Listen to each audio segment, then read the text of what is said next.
Beyond the gates of mighty kingdoms lies a vast, unexplored world.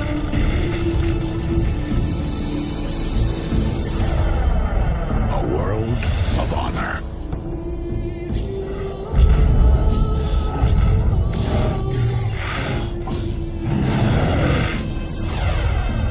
A world of mystery.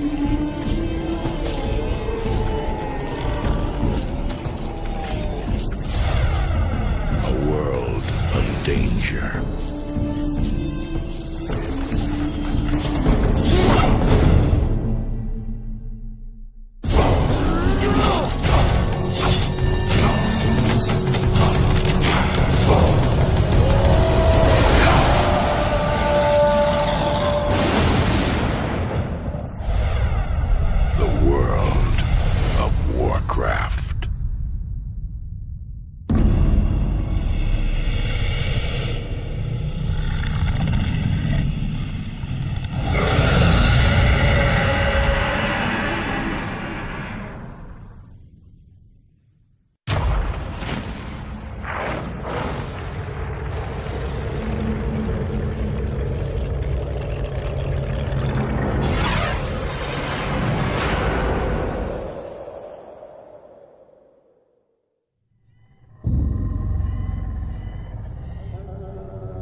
Four years have passed since the mortal races banded together and stood united against the might of the Burning Legion. Though Azeroth was saved, the tenuous pact between the Horde and the Alliance has all but evaporated. The drums of war thunder once again.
In a land of mighty kingdoms,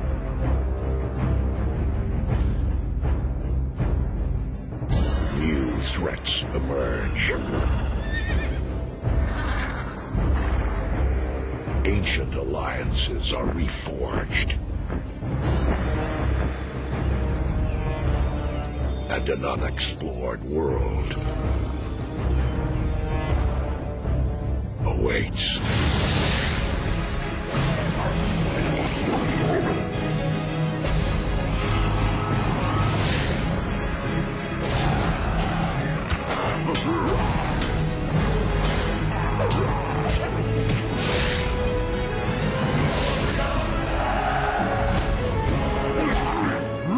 Blizzard Entertainment proudly invites you to experience Warcraft from a whole new perspective.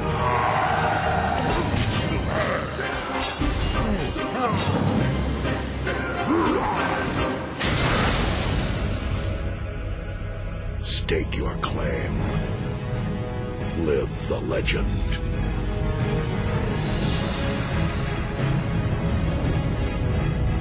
A world awaits. The world of Warcraft.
And we are live, ladies and gentlemen of Azeroth, people of all regions of the world. Welcome back to Good Morning Azeroth, your weekly classic WoW talk show. We're on episode 55 today. It's really nice to have you guys all here in the chat, keeping us company. We have a very special guest today. Fingers crossed, nothing scuffed. There usually is. WillE is joining us today. First time where I think all three of us, Steph Camp, Melderon, and myself, are meeting him. You know, a lot of WillE fans out there in the chat. I'm a WillE fan. I've watched a ton of his videos, so it's really good to have him here. Give him a nice warm welcome, everybody. WillE, brother, how you doing? I mean, thanks so much for having me on, basically. I mean, the amount of big names that have been on this show is incredible.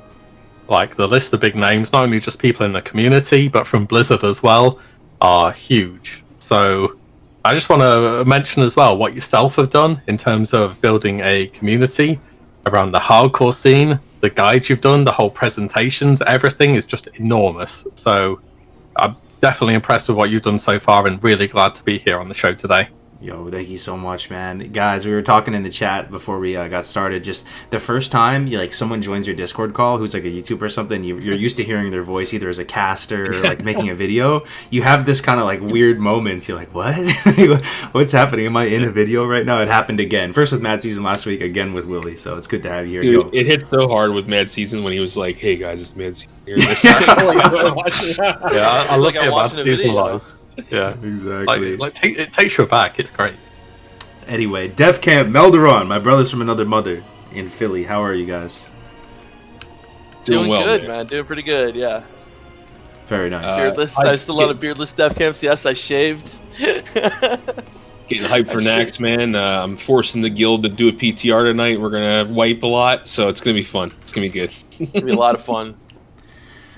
It will be a lot of fun. So, guys, this is our attempt at just talking about the state of classic WoW, and this is like definitely help us out here in the chat. To help if you have anything interesting to say, definitely throw it in the chat.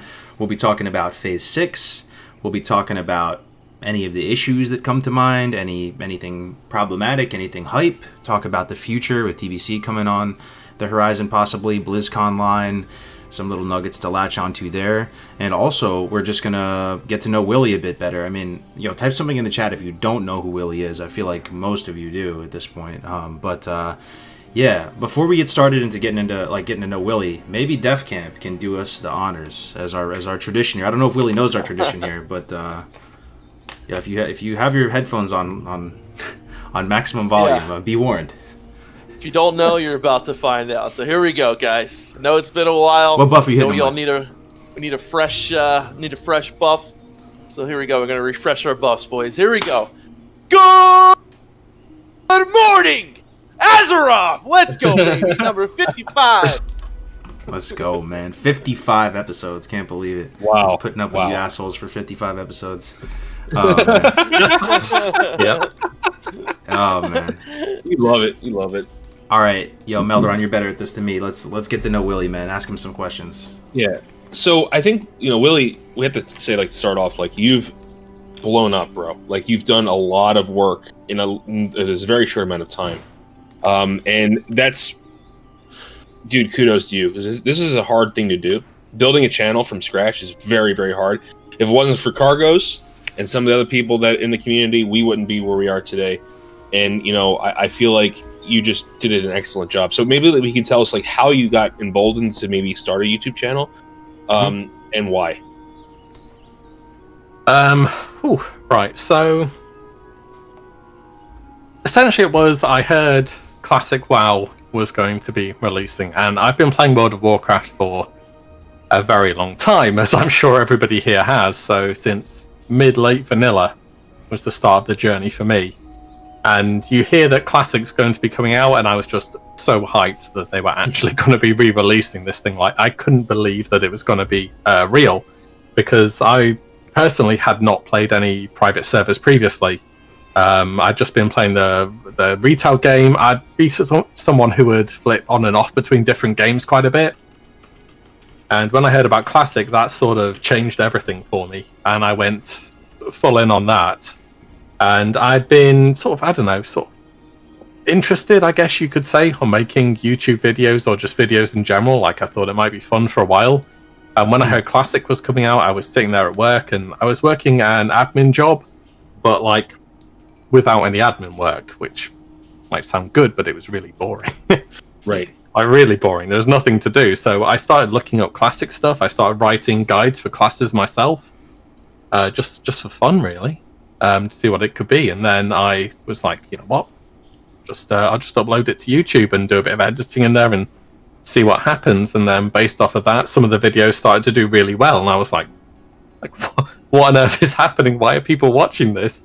The quality is so bad. But yeah, people seem to really enjoy them, so I was like, well, fine, I guess. If people like it, I'll carry on. This is a lot more interesting than, sitting at a desk or whatever it may be. So I just continued on from there, really. And from, that point onwards, I've just carried on doing what I'm doing. And, here we are. At what point did you transition from... Because I think what you're well known for is your opinion pieces, and they're very... It's not so much an opinion... I think I'm encapsulating a little bit too much there. it's not just an opinion piece. You also do kind of an overview of what's to come, or you deep dive into a certain aspect of the game, whether it be botting or the PvP meta. So when did you transition from, I guess, guide type videos to this more of this overarching, almost like a newspaper for Classic WoW? It's basically what I would, and I'm not trying. That's not meant to be demeaning or reductive, but I think that's kind of what your channel is. It's like the newspaper of Classic WoW. Yeah, I mean I'm pretty happy to hear that. To be honest, that's what I'd rather it be. I'm not exactly sure because when you're starting off and you're very small as a content creator, it's difficult to have an opinion if nobody values your opinion. That's the simple fact of it. And so I don't know, I just followed sort of the course of the videos that I found interesting personally, and they did well based off of that. It was probably about, I don't know, 6 months after release or something like that. What was it? End of August 2019. But it was at a time when there were a lot of opinions which were more controversial or especially negative coming out about the game, like bots. Okay, because we all know the botting situation in Classic.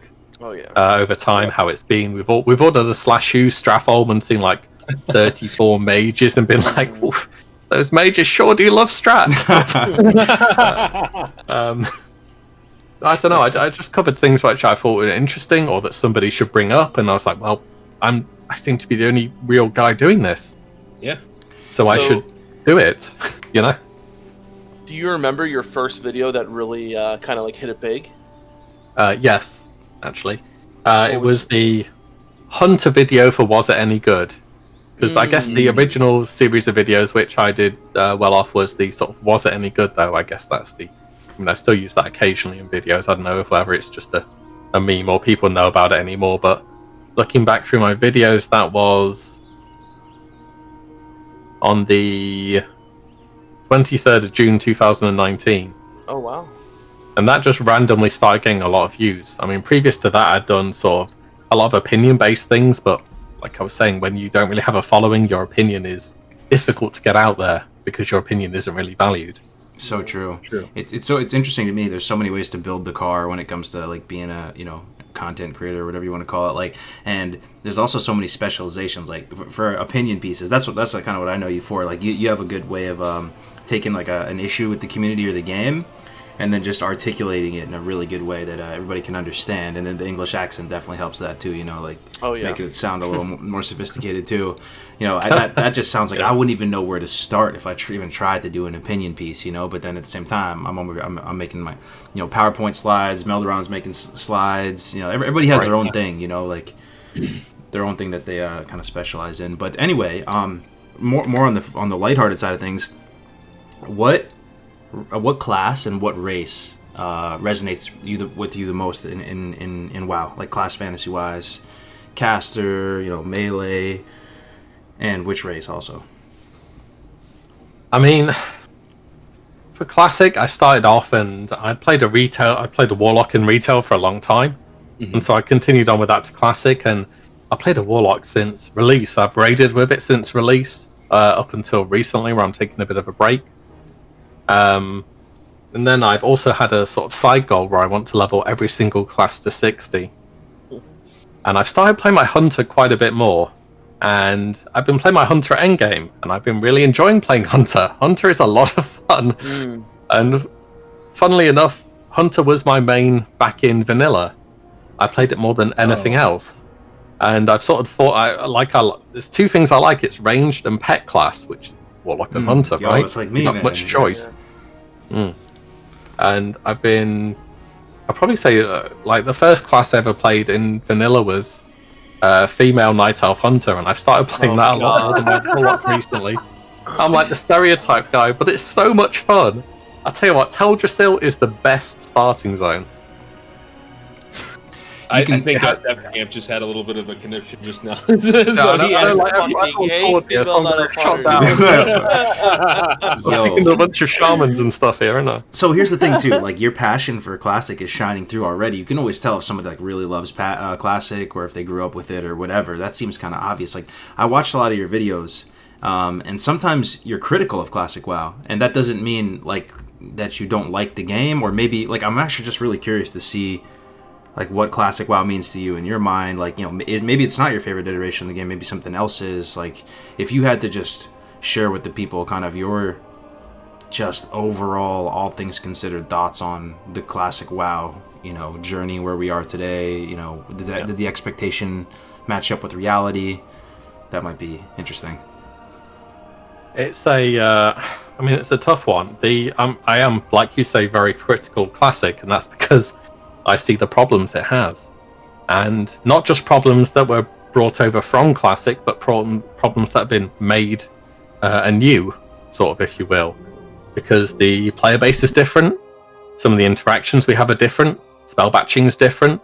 A lot of people get frustrated by when you interrupt a spell and then you get hit with a polymorph, or you get hit by a warrior like 10 yards away, which just feels ridiculous. It's not... I think the way I can summarize it is that Classic is a good game, but it's not the actual perfect game that it could be for me. And I think anybody could say that about any game. Because you always have things that you like and you dislike. I like a lot of things about Classic. I mean, I have 8 level 60s, and I've not boosted any of them. For example, I'm ranking a hunter to 10, possibly 11. I may do the same with my warlock because I like the Black War Tiger. Nice. We'll see how it goes. I really like the game. It's just not everybody likes every single bit of it. I think is the easiest way I can say it. Yeah, For I sure. think that's a fair statement. Yeah, Go ahead. I just want to say, like, I think all of us have things about the game, whether they were things that were originally in Classic WoW that we don't like about it. Like, I'm sure there's a lot of people out there, especially paladins, who like to cry about it, they don't like to get one shot by an elemental shaman, right? A lot of people don't like that. A lot of people don't like the fact that you can't send mail instantaneously from character to character. Little things like that, whether it's a change that happened later on, or whether it's something that maybe Blizzard is like. I don't personally like the current AV. That I would rather seen the different older styles AV, stuff like that. I think it's fair to say that even though this is the best game that I've ever played, my favorite game, there are, of course, are things that I'm going to criticize and things that I don't like about it, and I think everyone should, because if you want something to change, whether it's something that we can hopefully have changed, like the current situation with our server, being like 99% horde, stuff like that. Like, that's something that I would like to see changed, hopefully going into TBC. So I think everyone should, if there's something about the game that you think should be changed, say something about it. You have a voice, and whether it's making a video or writing a comment, something like that. Hell yeah. Yeah, so I think the thing with Classic is, when we wanted this game to come back, right, it's one of those things where you have this perception in your head of like, okay, and so 15, 16 years in the past, you have all this kind of miscommunication in your brain when it comes to memory, right? Like, this is when shamans had water shield. Let's just say that, for example, right? Well, that didn't come out until TBC. So I think a lot of things, a lot of our memory built up this, like, it has to be a perfect environment or a perfect world. And I guess if you played on private servers, you kind of already knew that it had its idiosyncrasies and issues. But then on top of that, the way Blizzard implemented the game, a lot of new issues came up. So I think, it is what it is kind of what I'm trying to get at. But like, there is parts of it that we didn't think were going to happen, like the bots. We didn't think that was going to be such a big of an issue, because we thought to ourselves, well, Blizzard's going to have a very sophisticated infrastructure to deal with those things. And then and it doesn't, right? So I think Classic was never going to be a perfect game, and I think thinking it is somewhat folly. But that's the beauty of Classic, in my opinion, is the fact that it's not perfect, and it has these idiosyncrasies, and it has weird wonky things, like an elemental shaman can one-shot you from across the map. Like, here's my low-key take on it too, Melderon. Call me, whatever. But there's just the feeling you get when you play Classic WoW. There's a certain vibe And for me, that vibe is evoked most strongly when you just are creating a new character and you're going through, like, every single time, it never gets old. I see Westfall and stuff flashing behind us as we talk. Like, just the vibe you get as you're going through the early zones, leveling up. I'd play this game solo. I'd play it by myself, dude. Like, even if, I might not play it all the time forever is the only game I ever play, but, like, there will always be some percentage of me that would just want to just hop in and, get to level 15 or something and go through Westfall. Like, even it's hard to articulate, like, why that is, when you try to talk about it as a game in terms of, how balanced things are, whatever. But that vibe is unparalleled, unmatched, for me, just in that light. And yeah, sorry, go ahead. I just let you know what's interesting too is like how we can get that vibe off of watching like WillE's videos. Like, so what I do a lot is like, sometimes I'm like, all right, I'm gonna log off for a little bit, I'm gonna take a break, and then I watch like a WillE video, and the next thing I know, I'm like, fuck, I want to log in and play again. You know what I mean? Because I'm getting that vibe, and whether I'm watching, like earlier today, I was watching Dakata. He plays Shadow Priest. I love the guy. He's like really funny. I got some gear, from some of my tier 2.5, which we were giving to other people, and finally I'm like, all right, I'm start gearing out my Shadow set. So I logged in today, respec Shadow, and did a battleground and had an absolute fucking blast. And that's the really cool thing is like you can recreate that vibe with videos. And I think, WillE, you do a great job doing that with your videos. And I think a lot of people also encapsulate that, vibe that we're talking about, whether it's on the stream, streaming hardcore, or whether it's a video that you make. And that's, I think, something that you do really well, WillE, is, encapsulating that vibe. Even if you're critiquing the game, you can do that even if you're critiquing the game. Yeah. I mean, yeah, absolutely. Just because you're not happy with everything doesn't mean you don't like some bits of it. For sure. Now, with all those things in mind, WillE, like, do you think Classic is your favorite iteration, or do you think it's maybe TBC or Wrath even? Like, which version of the game checks the most boxes for you personally, and why? It's a bit of a tough one. I think I do certainly like a lot of things of Classic, but I don't really think I have overall, I've never really liked tier lists, if I'm honest. Mm-hmm. Because they're quite polarizing, because they only focus on the good bits, not the bad bits. Does that make sense? I think we could take a lot about that in real life right now with everything, Yeah, right. Like if you choose to only look at the things you agree with, then you tend to have a bad opinion. We're a very tier list kind of society these days, right? Yeah. It's not a great way to look at anything, if I'm honest. Things aren't really black and white, like, ever. Yeah. It's like, for example, in Classic, I love leveling. Like I say, I have 8 level 60s. Soon to be 9. Only priest left to go. Nice. Who's level 56. Wow. And then I'm done. Until TBC releases, of course. Then I have to level my Draenei Shaman because, Alliance player. But I have that to go. I actually, to be honest, I thought I didn't like PvP in Classic up until recently. But I've been playing a lot more PvP on my Hunter, and it's actually kind of fun. Like, because I thought, it's stupid. Everyone has grenades. Everyone has engineering. You look at someone, they pop a free action potion. They have rocket boots. There's 20 million druids running around with your flag. And I actually started playing, and I was like, yo, this is kind of fun, actually. Yeah, I got rank 11 not using grenades, not using engineering. It's you can do it, right? Unless you're against a really sweaty pre-made that's dropping 30, 40 gold a battleground. Yeah, you can still have a lot of fun PvPing. I've been soloing, haven't been pre-mading because that's just my preference, and I have a few things to say about that. But yeah, in general, like for example, that's some of the good parts of Classic, and the bad parts. Raiding is so easy. It's just an absolute cakewalk. It's not a challenge in the slightest. It's touted to be the Classic was meant to be the hardcore version of the game, and I'm a person. This is one of the biggest interests I had in replaying the game was for raiding. Because back in vanilla, I don't even think I knew raiding was a thing. Yep. I was such a casual player back then. I was running around with my little cat in Teldrassil or wherever it may have been, shooting owls, and that was enough for me. Yeah.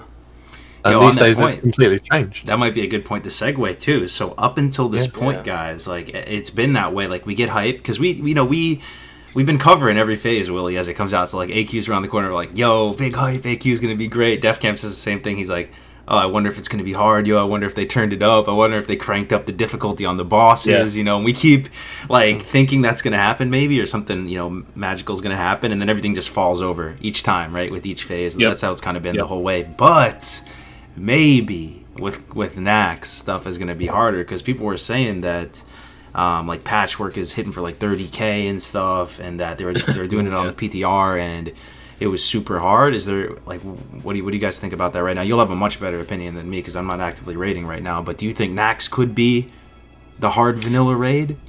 So, just a caveat: raiding is definitely not hard compared to anything that's in retail, except for I'm not talking about LFR or anything like that. I'm talking about like heroic and mythic. Yeah. So that's a true statement. However, I would like to caveat that by saying that a lot of the pickups we've gotten in the guild are from guilds who couldn't do AQ40, who couldn't clear it. And I'm not saying that that's normal. I'm just saying that there are guilds that aren't completing the content. There are guilds that have broken up because of AQ40.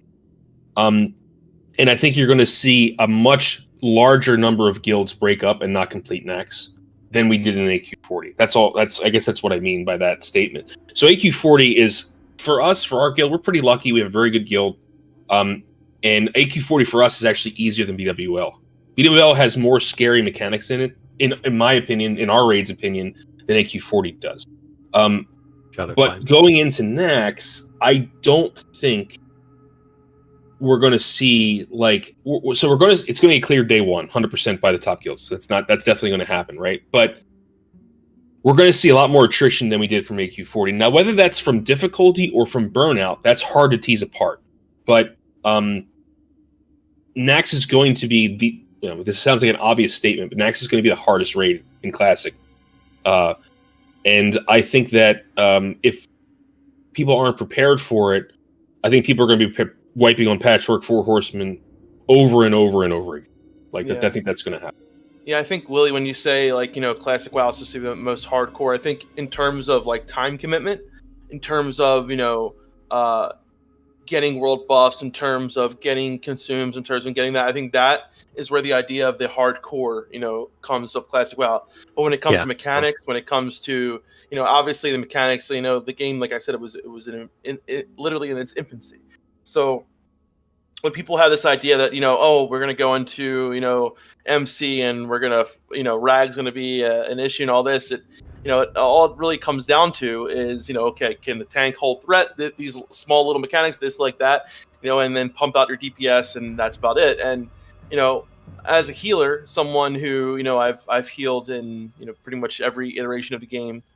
I've healed, mythic raids and this and the other, wanting a little bit of a challenge, it would be nice to have a challenge and not have to just sit there and, do the same thing every week. But I think going into Nax, like Milderon said, it's going to be a bit of a slight increase. I think a lot of people, including myself, I never did AQ back in the day. I never did Nax back in the day. So we have this idea that, oh my God, it's the big bad Nax, right? It's like the big raid that's gonna, that all these guilds broke up and all these people never did. And I think getting in there, I think most people are going to be, I think most people are overestimate, just for in our heads of what we've heard and how back in the day no one did it and this, that, we're all kind of going to be expecting this, crazy, hardcore raid, but that's not going to be the truth, right? The fact is, 1% of the guilds, however it was. Yeah. I mean, the fact is, look at the fact. It's a vanilla raid where, mechanics are very simplified.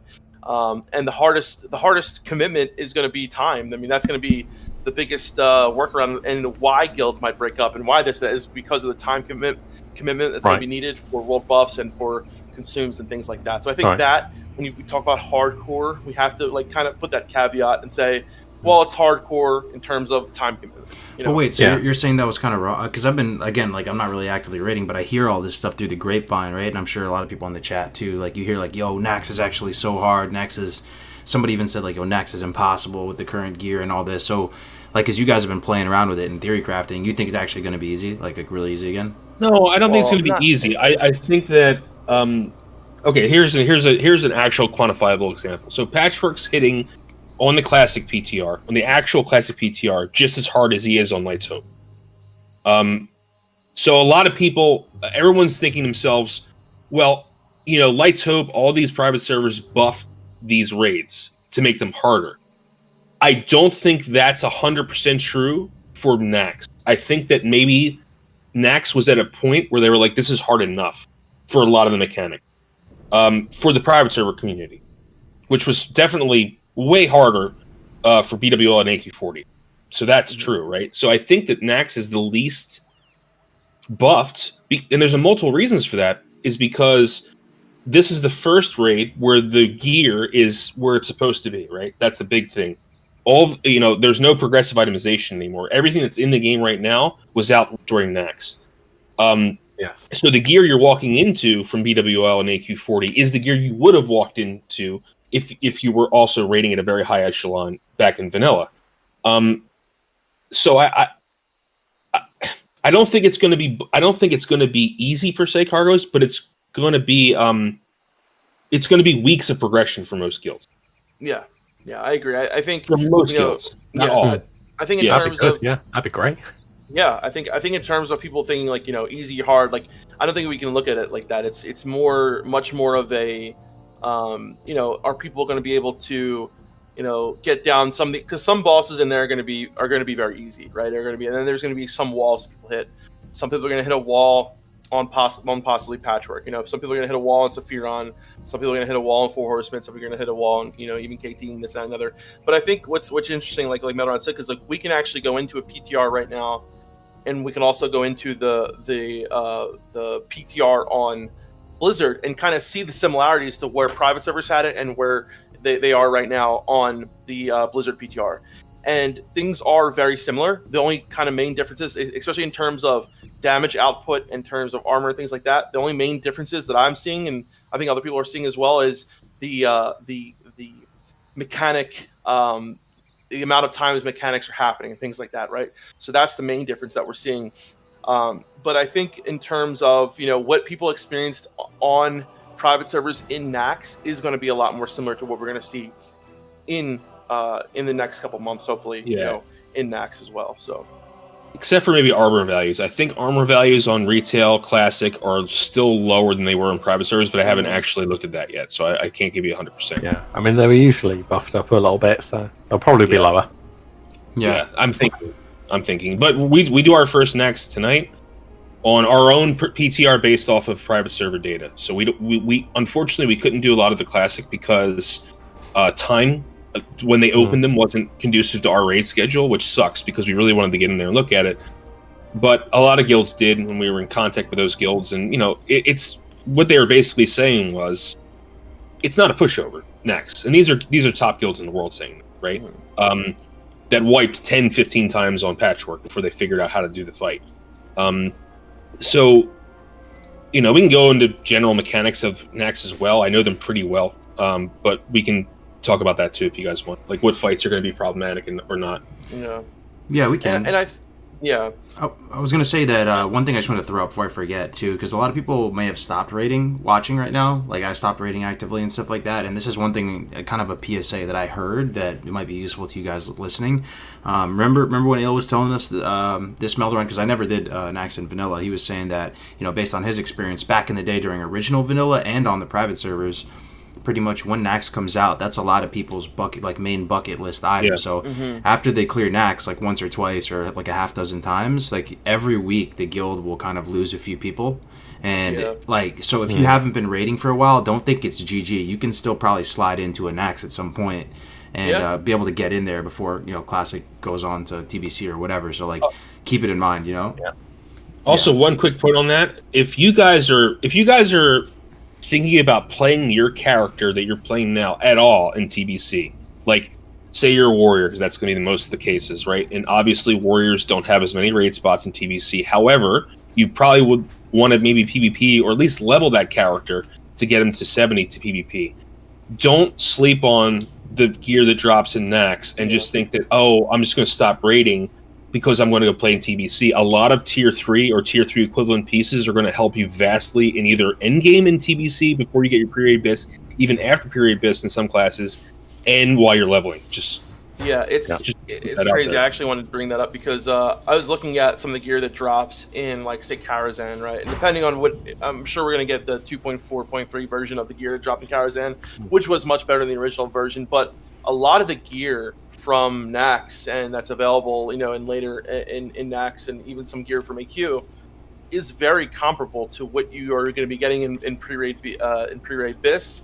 And even, you know, one of the main thing is the stat differences. Like, you know, you want some gear that has, you know, haste and crit and stuff like that, crit rating. So there are, you know, stat differences and stuff like that. But in terms of, like, pure bonus healing output, in terms of pure stamina, you're looking at not a huge growth. So I think if you're going into you know, TBC and say, you know, doing your heroic stuff like that, and you have tier 3, you're going to be in a much better place than someone who doesn't, right?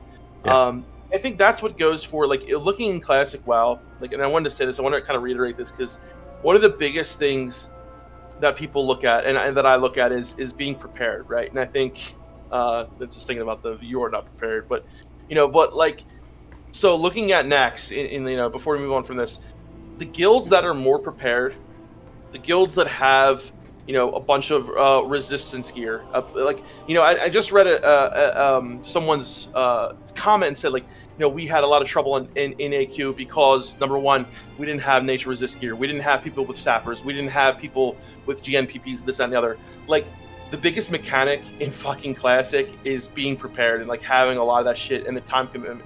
It's not like you're going to go into a raid, you have what you have, and you do the mechanics and that's it. Like, that's what it is in retail, and it's a much more of the mentality that we have nowadays. You know, you go in there, these are the mechanics you have to do.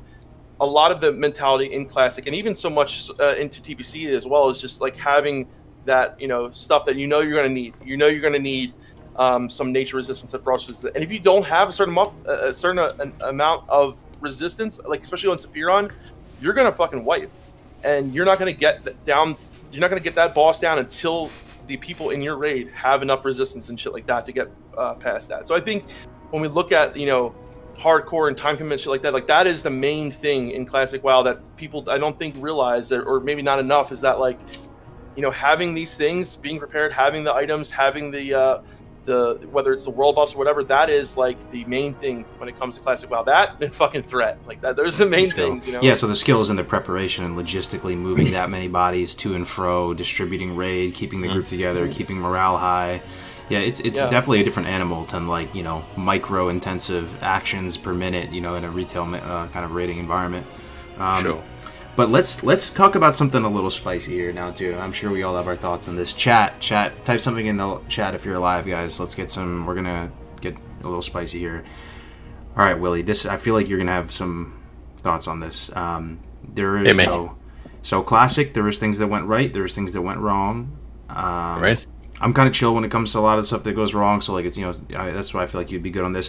What if you were Blizzard, you know, moving into TBC? What lessons could they learn from Classic moving into TBC? Like, what would you selfishly want? Like, we're getting older, guys. Like, maybe they have to throw the hashtag changes on. I don't know. Like, just put, you know. I mean, moving into TBC,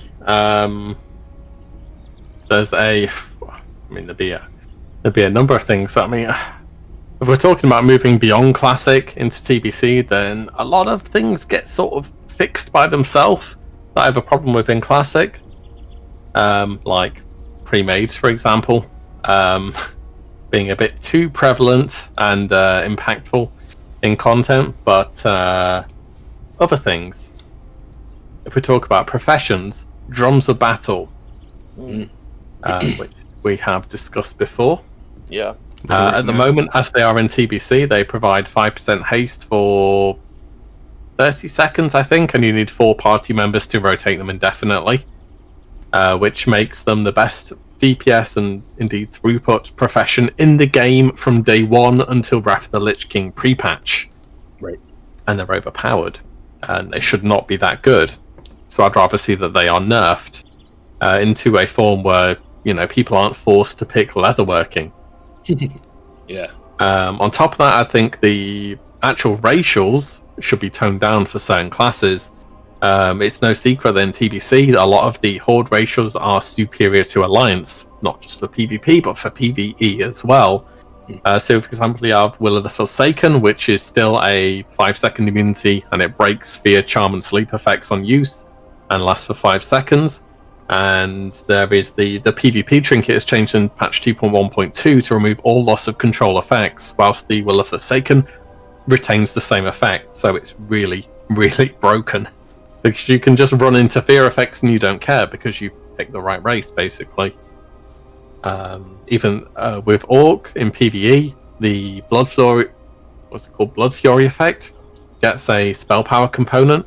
In Classic, it's just attack power, I think. And that basically makes Orc really good for any PvE race. So, especially for Warlock or Hunter, because their pets also do 5% extra damage. Because that's a thing as well. As far as Paladins, Blood Elves get Seal of Blood. Ret Paladins on Alliance get Seal of Vengeance, which is useless for Ret on Alliance. And maybe both should have both blessings. So you're kind of putting on your hashtag changes hat here, and like I don't know, like it's like going into Classic, we were very hard charging no changes. To be honest, I still kind of am. I'm still sort of the opinion like maybe we just run one cycle of no changes and kind of get the community in a position where like because if let's say Blizzard did another round of Classic servers, people might be a little bit more open-minded, even myself included, towards tweaking a little something here or there, just because we saw how one played out. But I know I totally respect what you're saying, WillE, because it takes courage to say changes like that. Like it's easy to say just no changes, right? But I kind of want to retort on that and kind of give the other side of that as well. So okay. I agree and disagree with someone like WillE, and like it's not like I definitely think that there are some advantages, right, when it comes to like racials and things like that. But number one, I think first of all, let's talk about like in terms of Blizzard actually committing resources and times to make some of these changes and like what's realistic and what's not. I think it is realistic to give drums a kind of tinnitus debuff to where if like we were talking about in with Josh. When if you use drums, you get a debuff to where you can't benefit from the drums for 10 minutes or so, right? Just like Sated from Bloodlust. So something like that for drums, I think, would hugely affect the quantity of people that are getting drums, the amount of people that are going and getting it. I think that would be a really good change that wouldn't be too hard to implement. I think one thing when we're talking about racials that people don't look at and see is that actually there are some really good Alliance PvP racials as well. And I think a lot of people don't kind of look into that and see how good. I could argue that Perception is just as strong as Will of Forsaken, right? I mean, having Perception in Arena is possibly one of the highest impact racials in Arena. Perception, and I know this probably won't be a very popular, but it's true. I mean, you look at a lot of people that are in TBC right now, and then it's a lot of human rogues, yeah, for sure. Right, exactly. There are a lot of human rogues out there. So that's one thing that I want to say, that their Perception is going to be a really strong racial. So I already see people disagreeing, but the fact is, it's true. It is very strong. You can talk to people that are in Arena right now in TBC, and they'll say one of the highest impact is Perception. Number two can be the winner.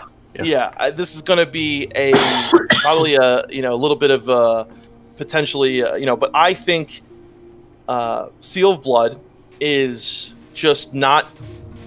And like I know there's a lot of people who want to play Ret Paladins out there. There's a lot of people who want to but I don't think Seal of Blood giving it to the Alliance is actually a good enough. I don't think that should happen. I think keeping Seal of Blood on think the you're trying side, to say is the we're talking about one position in a raid group, right? Exactly. And I think that's the point that I was trying to make in the I'm not saying that they shouldn't or should. I'm just saying, is it enough of an impact in the game to give it to the other faction? So that as well. Can I just add on to that actually? So yeah, I mean, what you two guys are saying is this is like a smaller symptom of the whole issue, right? Right. Ideally you need one Ret Paladin per raid, okay? In Arena, human rogues are better than anything else for the rogue class. Well, I guess you could argue it for undead, but they're better against rogues of any other faction because perception. Right, if you get a sap off, it's really big. Yeah, people Like, don't realize that- that. People, yeah, it's fucking huge. It really is. Yeah. Like, if you sap at the start, that could be game before it even starts. Yep. It's the same with Seal of Blood. Even if I'm a human paladin and have Seal of Blood, I'm still nowhere near the hunters or warlocks. Right? Exactly. I'm still far below them. It's the whole goal of this is to make Alliance as interesting as Horde to play. They should be on an even level, and this is just one of the things you have to consider for it. I think looking at devil's full advocate, balance, I wanted to finish what I was going to say real quick. Though looking at full balance, I don't think it's we should look at and try to say we should totally balance everything. I don't think that having we could. Isn't that what Kevin Jordan said too? Oh Kevin, yeah, is that what you're about to say? When you look at a pure balance, I think that is a boring game. True. Not to mention, I wanted to finish the other things about Alliance because a lot of people, having Chastise as a priest is a really also another good racial people to look at, and then Escape Artist is one of the best racials as well for Alliance. And yeah, obviously you have Will the Forsaken, you have AoE Silence, right, which are two huge fucking racials. And I do worry that we're going to have a little bit of a more Horde skew. But when you look at a lot of the top PvPers, a lot of people that I know who are going to go Alliance because of things like Perception, because of things like Chastise, but I don't think there's enough knowledge out there for people for the main the main group of people to say, okay, well, that's going to change my mind. Most people out there who are casual, they're going to say, I want my Will of Forsaken, I want my fucking Blood Fury as a orc warlock, and I want my AoE Silence, and that I understand could be an issue, but I want to think what realistically is Blizzard going to make those kind of changes? Because when you make those kind of balancing changes, you open the door for a lot of other shit. Now, if you have humans with Perception, you have humans with Seal of Blood, you have all these other things where now you're just opening the door to try to balance things again, all over again. I think the headache is going to be a lot more if you try to start to change things and try to balance them in a new way.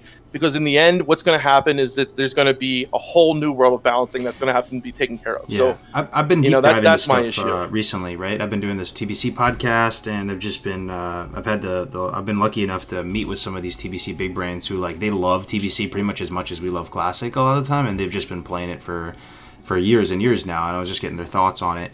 Just my current evolution of my thought process on this right now, based on what I'm hearing from them, is that Horde have a substantial edge when it comes to speed running raids, right? And they were kind of doomers about that. Yeah, they were saying, blood, the orcs, Blood Fury, Berserking, all this stuff will move the needle significantly. But what I will say is it's like comparing an apple to an orange. Maybe we don't compare Horde raids to Alliance raids. They're different, and you compare Alliance speedrun times to other Alliance speedrun times. But to your point earlier, DefCamp, on the PvP side of things, it's much more interesting. The Alliance racials actually are pretty good, and there are multiple. Look what Ale just said. At the highest level, Alliance racials are better than Horde racials. Yeah, that's Ale, one of the best, fucking, players in the fucking game, right?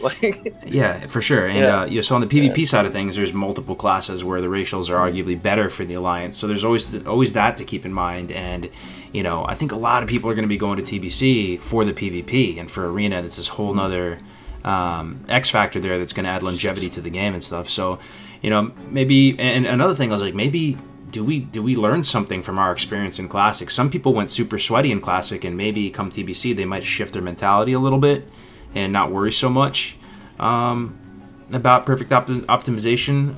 The other thing I was going to say is... Oh, yeah, the funny thing is Blood Elves, right? So people always joke around I'm playing a Blood Elf because the racials are so strong, but if you flip the racials around and you gave the Blood Elves the Draenei racial, and people would still play Blood Elves, they just love Blood Elves so much, exactly. Yeah. Blood They'd still be orcs. Yeah.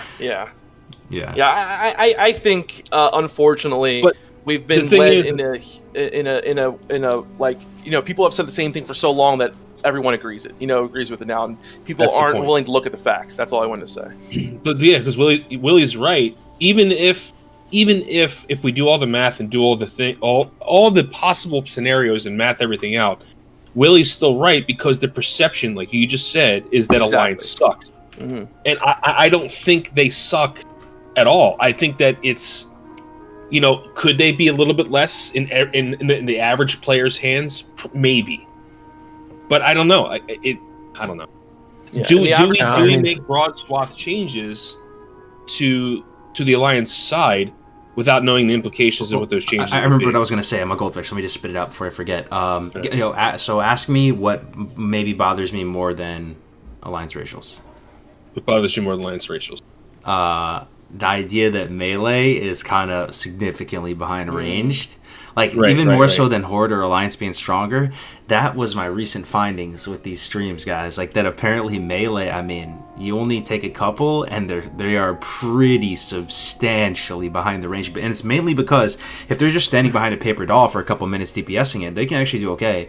But, like, and we should ask Kevin Jordan and maybe some of the people who worked on it back then, because he still worked during TBC, right, Kevin Jordan? And then we can ask him. Yeah, he did. That they were trying to make the raids harder, right? But then the way they did that is by screwing over melee. All the mechanics are like screwing over melee. So his line philosophy was time of melee is over. The time of melee. I mean that's I'm okay with that. Like here's the thing, and I want to say this again because like when we try to balance everything perfectly, like we end up with a game like fucking Retail WoW. Okay, that's the issue, right? When we try to make everything and everyone happy, you end up making everyone fucking miserable, basically. You end up making things feel dead. You end up making things feel bland. And I think, are there going to be some hot big issues, in TBC? Are people going to complain about shit? Absolutely. But I'm willing to have that to keep the fucking sake of the game the way it is, the way it should be. Yeah. I don't want to see things go the fucking way Retail went. If we're going to have fucking listen to Fan complained for all TVC about not having Seal and Blood, I'm willing to deal with that. You know what I mean? I think the point you'll do fine in tier 6. I think the point you're trying to make is like, okay, so it's okay to have these kind of weird, wonky things, right? So what do we do in Classic when Classic comes back out? Do we just buff all non-warriors by 10%? Like, do we do that? I don't know. Like, it doesn't seem right? Yeah. Like, if we do Classic Plus, like, if we do TBC, it was a point in the game where generally, because of what you just said, Kargoz, which was super on point, because people just think that it's raw output, but it has to do with the mechanics of the raids and how melee interacts with those mechanics. Is it okay that the TBC expansion was the time of the caster, and then Wrath comes along, and then Ret Paladins are doing insane damage, right? So, does everyone need to be at optimal apex all the time? Yeah, well, the cool thing is if they all run concurrently, like if you have a Classic, you have a TBC, you have Retail, maybe you can just pick your poison. You're like, I want to play Hunter. Which X-Pack is it strong? And let me just go play there. Yeah. I mean, that's the thing. Should one class or spec be dominant forever? Should they be changed? Hunter's definitely number one class.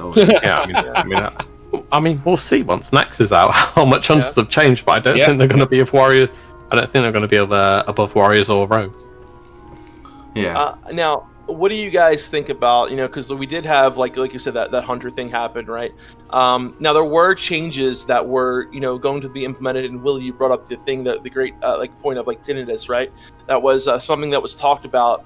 Now, this is something that we see, this is where I kind of draw the line, and I say, okay, maybe implementing that is not a bad idea, right? Because it's something that the developers thought about doing. It's something that I think could be implemented pretty easily, and it's not going to change the Horde or the Alliance. It's changing everyone. It's a broad stroke kind of fix, I think, or whatever you want to call it, and that's having this tinnitus debuff for drums. Like I said, it's not something that is just out of the blue. It's something that Blizzard initially, I think, you said it was during a PTR patch they were implementing it or something like that, right? Yeah, I'll try and find it. Yeah, but I think so Kargoz. You know how if you get sated from bloodlust, nowadays, whatever. So basically, you have the same debuff from drums, basically, right? So making it available for people to get drums, 3-4 times in a row wouldn't be able to happen, right? So you have to either you get your drums debuff, you get the sated debuff, you get that, and then that's it. That's the one time you get it. So there's no sated that's at all something that in I'd be TBC, okay right? with seeing. I don't know. So add sated. There's no sated in TBC at all. Isn't that crazy? No. What we're saying is like, add it, right? yeah, Uh. for bloodlust, right? But Yeah. we're saying is add a sated like debuff. Sated like to drunk. debuff. Okay. Yeah, To That's drunk. an interesting Right. thought. Yeah. Yeah. Yo, so another thing I Yeah, was going to ask you. for example. Sorry, go ahead, Willie. Yeah, you liked it. Yeah, I was just saying, for example, that's like one thing that could be changed because we've seen how Classic's gone. Like, we know what is the best. Like in the run up to Classic, if I wanted to do the most damage, I must roll a warrior or a rogue or a mage and get lucky with Ignite. In TBC, I have to be a warlock or a hunter. There's no if and buts. I must be one of those two classes if I want to do the best in PvE, and one of them's good in PvP. True. I was going to ask you, Willie, like, what do you think, as far as Blizzard's handling of Classic 2, what do you think they did right? And this is a question for the chat, too. Feel free to just civilly throw your feedback in their chat. What do you think Blizzard's done right? What do you think that they've done wrong or horribly wrong? And, like, I guess in terms of handling, like, I'm thinking along the lines of server transfers, layering, faction queues. Maybe there was some stuff that they can think about moving into TBC, or just if whatever comes to mind. Yeah, so, I mean, most of the stuff that they have done right is, I mean, if you look at BlizzCon 2018, before the game even came out, they were so committed to making the game as it should have been. There was even a slide on that panel where they said, LFR, LFG, that's totally out the realms of question. That was never going to be a thing. Right. And I think they were actually very committed to making the game as it was back then, perhaps even to a fault. Because you have things nowadays, moving on to the bad side, which have either been implemented incorrectly or players have just grown to resent. If you look at things like melee leeway, just unnecessary. Spell batching, abilities like interrupts, CCs, feign death, vanish, they're all on the batching window. Yeah. And as someone who's been ranking a hunter recently, I know when my feign death gets spell batched, and I literally just AFK. So the game has killed me. TBC I just will fix that, I guess brother. I'll Hang in die. there.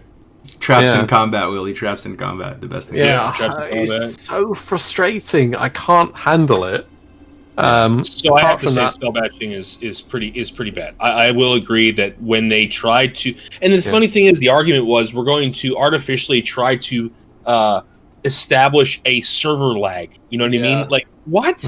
I kind of like don't it though. I don't know, man. I guess Really? I mean, on a surface level, yes, but I mean, I haven't seen any evidential proof of this, but allegedly back in the day, things like interrupts and CC were not on the spell batching loop, or heals for that matter. Like, I don't know if you guys won't, but if you ever use lay on hands, it has literally a half a second delay before it goes off. So do heals, dude. Like, you know how many times I heal someone and they die, and I'm like, that fucking heal went out like a second ago. How the hell they still die?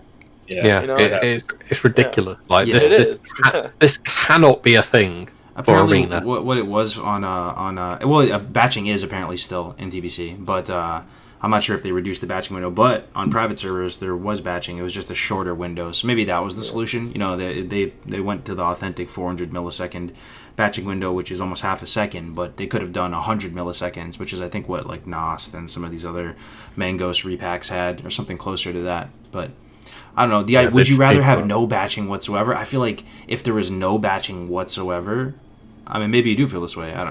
Then you couldn't have those double polys. You couldn't have some of those interesting interactions that kind of add the flavor to WoW PvP. Yeah.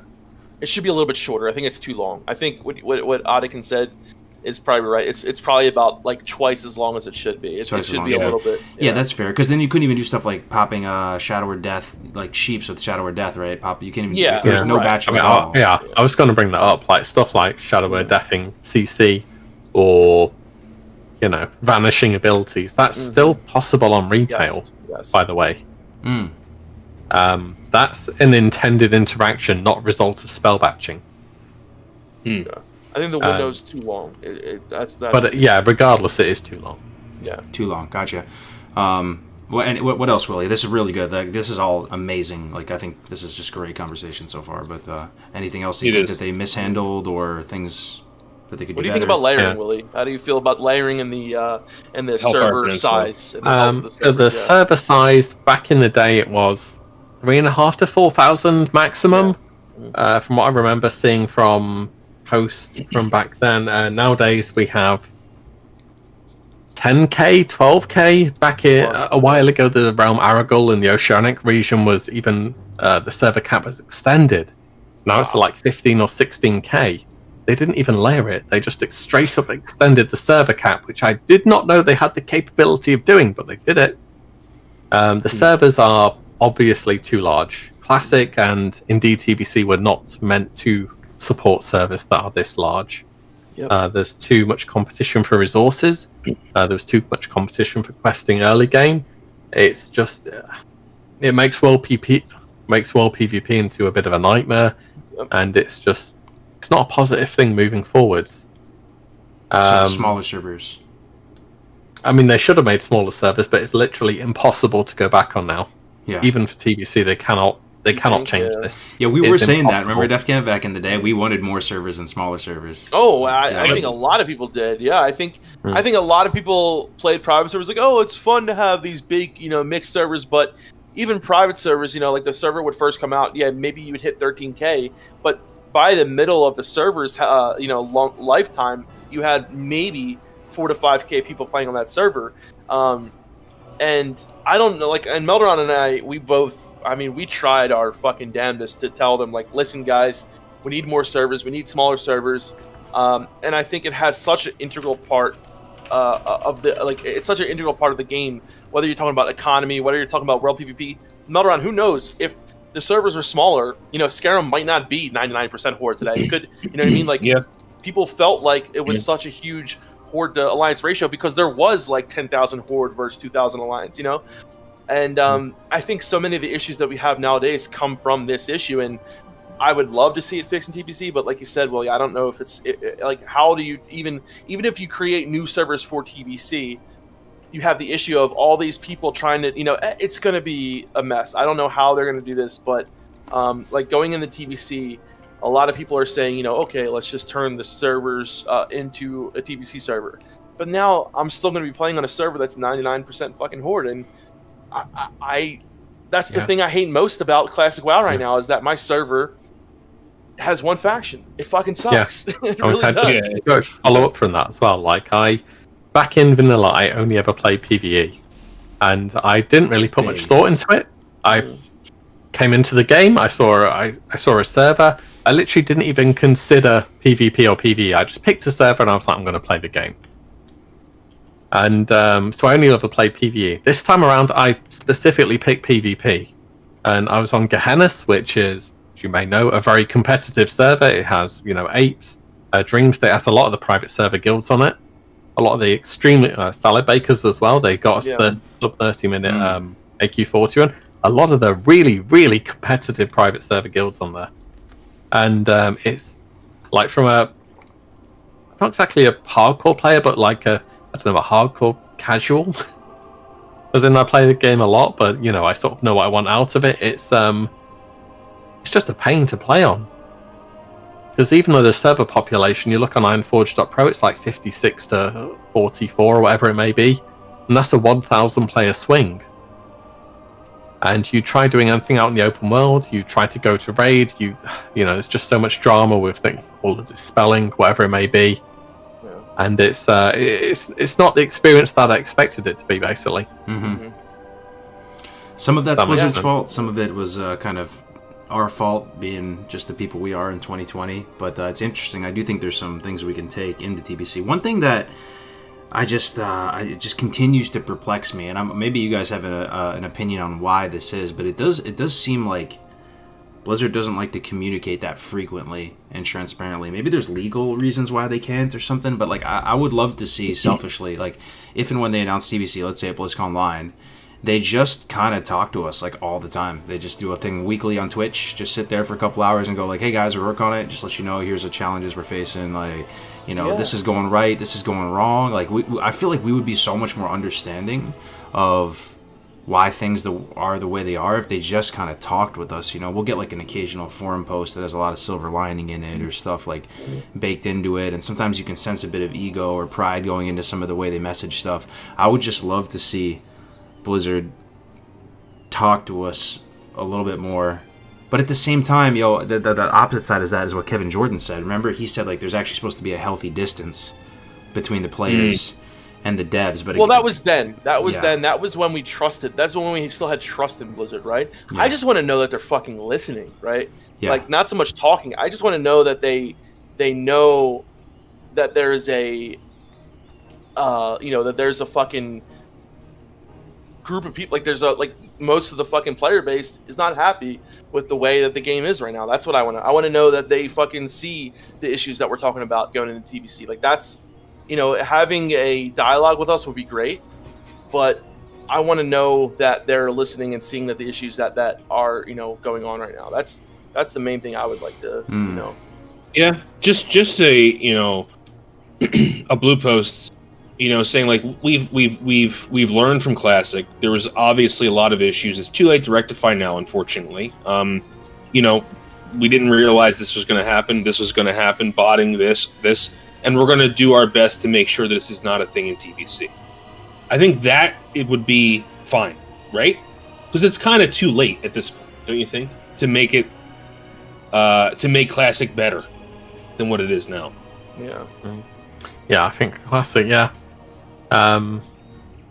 More communication's always better. Like, I remember going on and on when the early days, the few months after Classic, about the whole botting things, and then we suddenly got an announcement about it. And more communication's even better, even if it's not, frequent or on a one-to-one basis or specific, just something, Something, exactly. Yeah. I think as Classic community, sometimes we feel like, the redheaded stepchild of Blizzard or whatever. Like, I mean, they don't monetize that much compared to other stuff that they have. But at the same time, Classic WoW, it's undeniable that Classic WoW launching was massively, good for WoW, right? Like, I think they said it doubled or tripled the amount of subs or some crazy amount of... It got a lot of hype back, So it'd be cool to see Blizzard actually show that, look, we're going to allocate a decent amount of resources to managing this community. You're going to have just a live stream every now and then to give you updates. I think it would squelch a lot of the hate on Blizzard too if they did that. Maybe they don't have resources to ban all the bots, and how we keep saying, oh, Blizzard's trying to put it on autopilot. What if they were straight up like, guys, we actually just don't have that much money to do it. It's gonna be too expensive. That's bullshit. I mean, they just don't want to put it. And so we know the Shadowlands. I don't know if you guys heard, but Shadowlands is coming out November 23rd, right? Which is going to be exactly 16 years after the release of WoW, which is also my birthday. So, oh, nice. But yeah. But so they're obviously putting a lot of time and money into retail, which is understandable, right? It's their flagship. You know what I mean? But there's a lot of people out there that are very worried about retail WoW the way it's going. I had logged in recently, and I had tried after the stat squish, and I had seen what they did to some of the abilities, and some of the classes feel good, some of them feel like really wonky and strange, and they put the time and effort into retail WoW, obviously, because it's a game that's changing, it's a game that's going on. But I hope that they see how many people I think are excited for TBC and how many people are wanting to come back. I know there's people who, quit Classic and are, really waiting for TBC. There's a lot of people out there like that. If they were to put, I think, even half the amount of effort that they put into promoting, the game, the TBC that they do for retail, I don't know. I mean, that would be, I think it's warranted. I think they get enough money from it, to warrant that.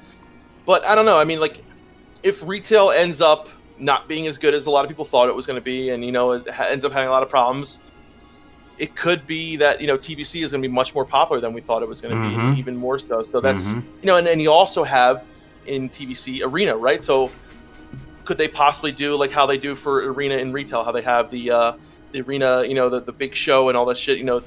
Could they do that for TBC? And I know there's a lot of big time PvPers who are really looking forward to doing arena in TBC. So For sure. there's a lot in TBC that could potentially drive that. So this is a really good point, point to segue on, since you talked about Shadowlands and you brought it up. I was also really surprised to hear that Melderon gave it a shot, and you actually tried leveling in the pre-patch environment. I think you did too, Def Camp, or no? Did you give it a shot? I leveled up to 50 or to level 50, whatever the. Wow, dude! I'm impressed because we do like. Well, it took about 2 hours to level up the level cap. It was so fast. It's a bit different, yeah.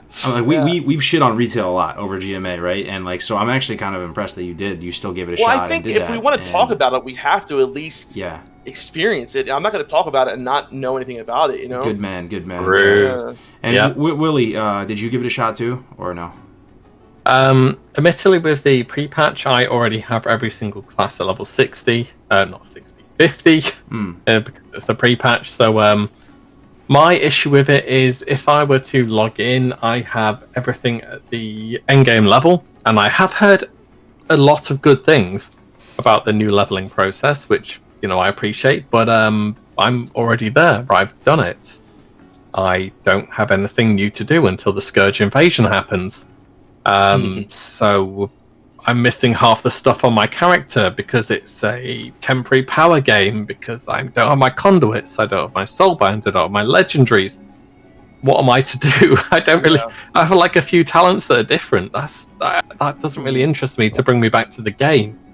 So I'm just going to wait until the actual expansion drops, personally. So how does it feel? Because I feel like I would know how Def Camp Melderon feel logging into retail a little bit, because I just have spoken with them so much. Like when you're just sitting there logged into retail Shadowlands, like do you feel comfortable? Do you feel like it's a game that makes sense to you? Does it feel compelling? It's the most confusing. That's the issue with this game for new players, is that there's so many fucking systems, and like they kind of tried to get away with a couple of systems during this they got rid of the corruption system, but the problem is for a new player coming in is there's so many it's not like in TBC where you get what you got what you got, and like you have all these abilities.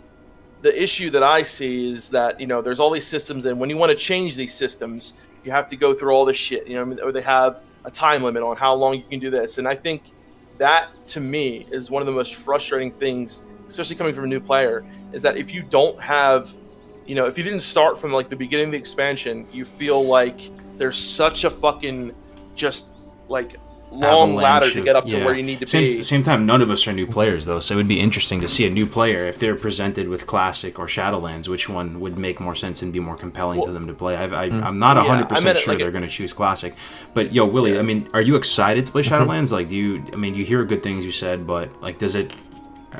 Like, are you going to play it? Does it interest you? I mean, from a very long time World of Warcraft player, I'll certainly give it a go, which is what I imagine a lot of people would say, which may be a reason why Blizzard has been going for so long, because people will just say, I'll give it a go, and you have to buy the expansion, which is how it is, I guess. But even from people who have never played the game before, I've heard that they have given Classic a go compared to retail, and in retail it feels like they're cheating when they're leveling up, because everything's so easy.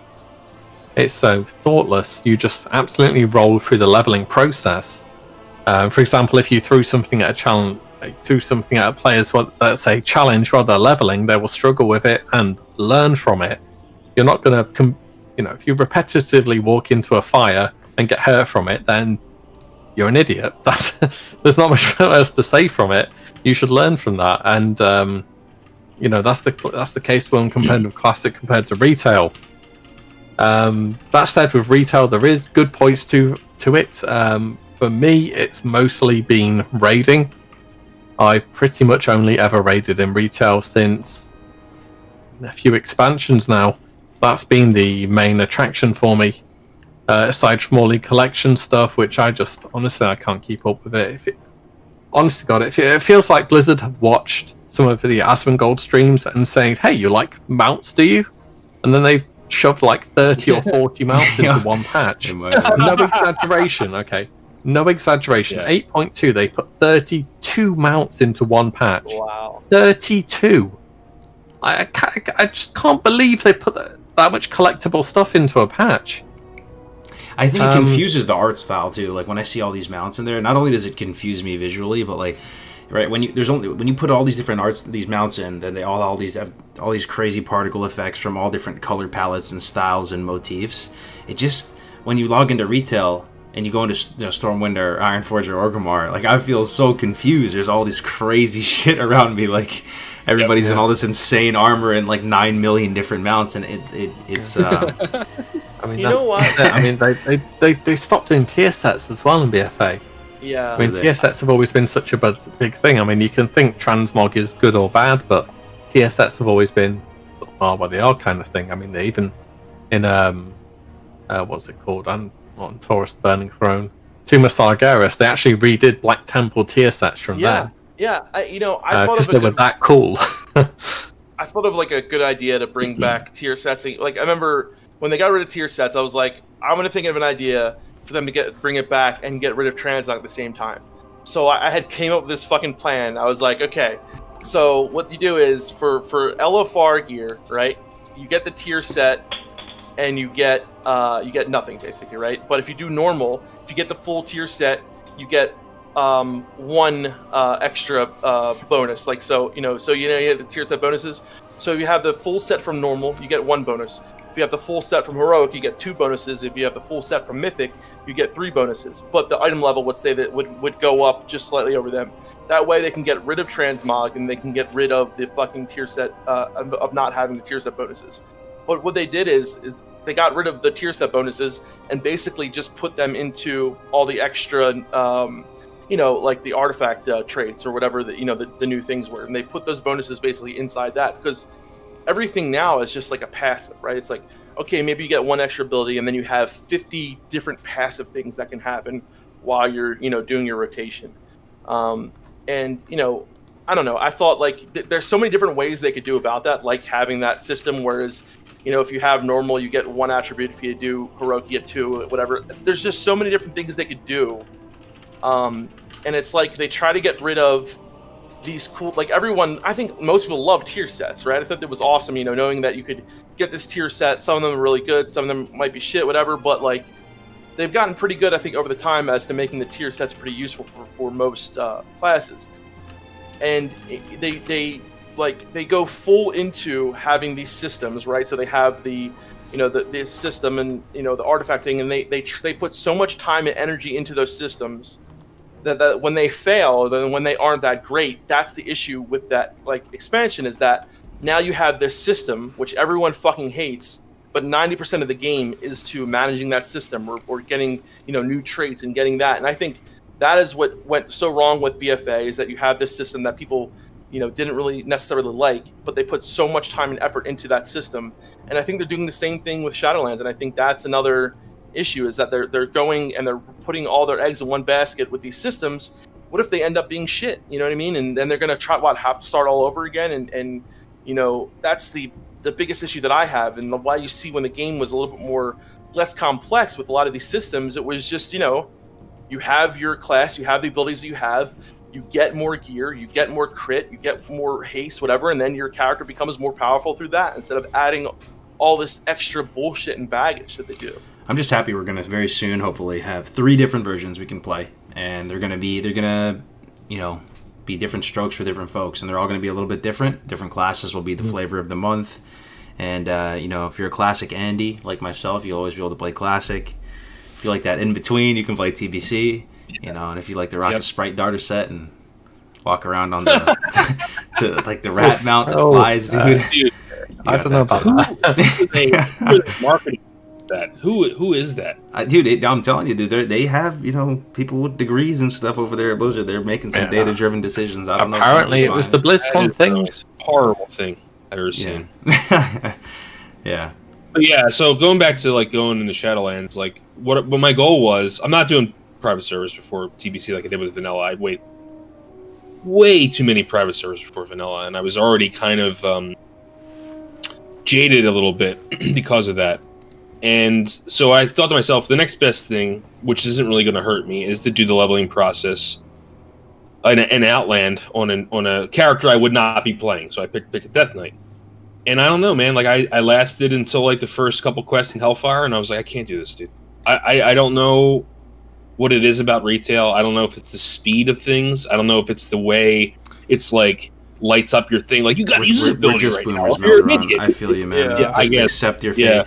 On the same note, though, Melderon, I feel the exact same way about Classic in the sense that I don't know if there will ever be another game that gives you the same level of satisfaction in combat. You know, just when you rend and cleave, sweeping strike, something like that type of stuff you can't explain, dude. Like, each global cooldown is in Classic. Mhm. How meaningful every single global cooldown is. Yeah. And it's I like, tell I you just what. don't feel that way. It's I'll tell you what, in retail compared to Classic, this is... I don't know if you guys play with the sound on in game. I but do. I do. Ambience all the way up. Sound design in Classic, like this, I don't know, probably sound like mega fanboy type of thing, but I don't know, each ability just sounds more impactful. Yeah. If I don't know, maybe that's kind of weird, but you use like, I think that's a good point. you hear like each thing go off, like when you use Mind Blast, Mind Flay, Power Word, Yeah. Shield. I don't know, they updated them some time ago in retail, and they just sound kind of diminished. I don't know what it is. The ambiance, not only that, but the way a lot of things look. So if you look at a lot of the characters, all of them look so dopey and like they're like falling over when they run. If you look at Torrents, Yeah. they're so bouncy, and like I think there was a level of just darkness, or like I don't know, level of kind of just. Classic was a little bit darker, right? It was darker. A little it was crude. a little bit more, little crude, too. little crude as well. And I think now everything's kind of, you know, I hate to say it because we say it so much, but we say like cartoony and shit like that, right? But it's true. I mean, you look at the elements of the game Yeah. now, and you see things that just remind you of like it just seems oafy, goofy, and like Melderon said, Dude. everything's flashy in your face. You know, it's like someone with crazy ADHD designed retail WoW. And it's like you have to do this now. But that works for some people, man. Like, I'm not sure a new player would. I'm not sure a new player. Like, imagine you're 16 right now. Like, you just want to play a game. You probably are going to choose the new one. I don't know. Maybe, Probably. but the Kargoz, I made a orc death knight because that's what I main in Wrath, right? So I created him or whatever, and like he has an upright stance or whatever. That wasn't actually the problem. The problem was when he was running. His shoulders, dude, were like, and I'm like, what the hell is he?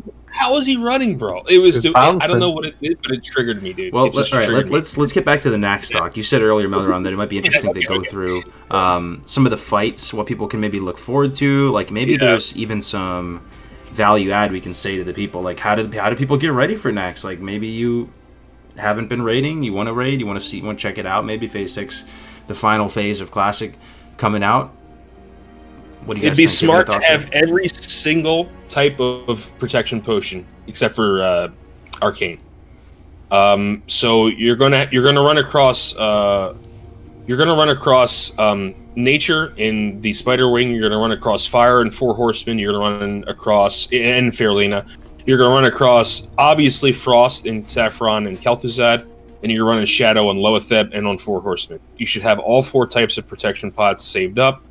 You don't have to have the big ones for everything, but at least have something. I know some people won't do that, but I'm telling you, it's going to help your healers out immensely. I'd also start putting away any kind of... if you can farm some frost resistance gear, I would do that if you have some. There is some stuff that comes out with the game, with Phase 6. Where do you farm frost resist gear? Just in random world drops, dude. You can find them on the auction house. They're probably going for a lot. I've been lucky and gotten some rings, some shields. There's a shield that drops in... Yeah, where's the shield drop? Anyway, there's stuff you can get. It's mainly for Saffron, right? Yeah, Saffron's going to require there's some frost resistance. Frost resist shield that drops from a quest word I forget, but There's a frost resist enchant. That's what I live tool can show you that. We can go through all the bosses if you know the wings. Yeah, sure. Did WillE, you chill? Yeah. Did you ever do Other one. Nax back in the day, WillE, or the Wrath version? No, I did the Wrath version, which was, you know, it was an absolute rollover, but I never did it back in the day. Yeah. Which is one of the reasons I'm so keen to do it this time around. I mean, the Wrath version, it was from the time when the expansion was launched to the raid clear, it was cleared faster than Ragnaros was in Classic. Oh, no shit. Wow. Yeah, that was, the entire first tier was like, Blizzard majorly messed up with the difficulty curve. Okay. Mhm. Well, take us That's through the true. bosses, Melderon, man. What do we have to look forward to here? All right, so we're going to go through the spider wing first, most likely. That's what most most guilds are going to go through. It has arguably the easiest bosses. So you're going to fight an Ubercon first, and this is mostly a tank fight. What's going to happen is your main tank is going to take an Ubercon, and he's going to tank him in a corner, and then he'll start doing this scarab thing. Basically, all these scarabs start flying around him. It slows his movement speed down, but no one can be around that cloud. So your tank has to kite him around the room, around the outer portion of the room, but while that's ending. When that ends, you start and refresh again. Now, additionally, what's happening is now he also spawns like little scarabs and stuff, so you're going to want to AoE them down, and Crypt Keepers, which have to be killed by your off tanks, or tanked by your off tanks and killed by your. He's going to start with 2 of those, but every time he does a Locust Swarm, that's what it's called. He'll make a new one. It's not a terribly hard fight. I think most guilds are probably going to one-shot that. As long as they watch like a 5-second video or read a guide, there should be a fight that should one-shottable. Fairlina is the next one. She is also in the Iraq quarter. She's a humanoid, and she has 6 ads. And those 6 ads, 2 of them can be killed to silence her for X amount of time. And you want to do that because if she's not silenced, she can enrage, and she will womp your tanks pretty hard. Now, I don't know how the strategy is going to go with this, right? Because a lot of private server guilds, what they did was they just mowed the ads down and then killed her, so that she was silenced for 30 seconds, and then they killed her in that 30-second window.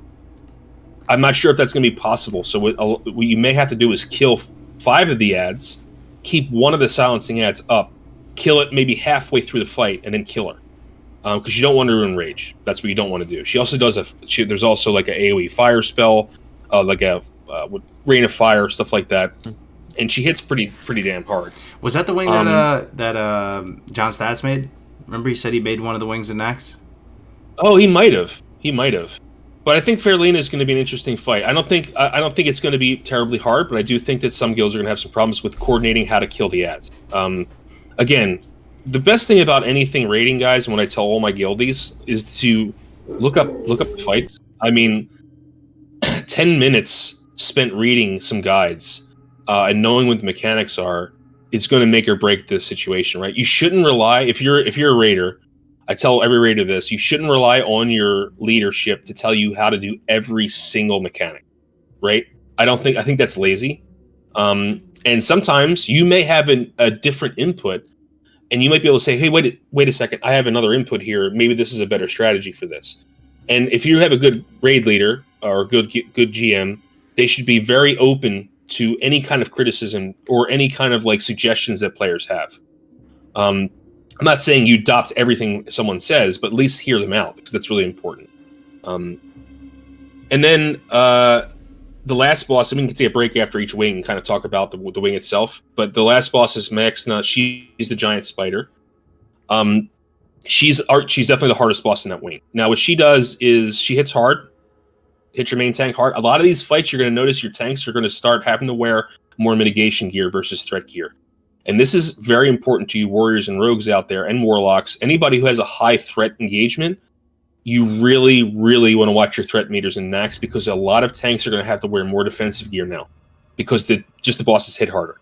And that means their threat generation won't be as high as a full Fury prot in without a shield. And that's a lot of these fights are going to cause fight you need shield wall for too, right? Like you get like a bear can't tank it or something because there's some like ridiculous like massive damage. And then there's the web wrap. And, so her major 2 mechanics are she'll whap random raiders, whap them. She'll wrap them up in silk, and throw them up on the wall. And your ranged casters and hunters are going to have to DPS those webs down so you don't die in that web.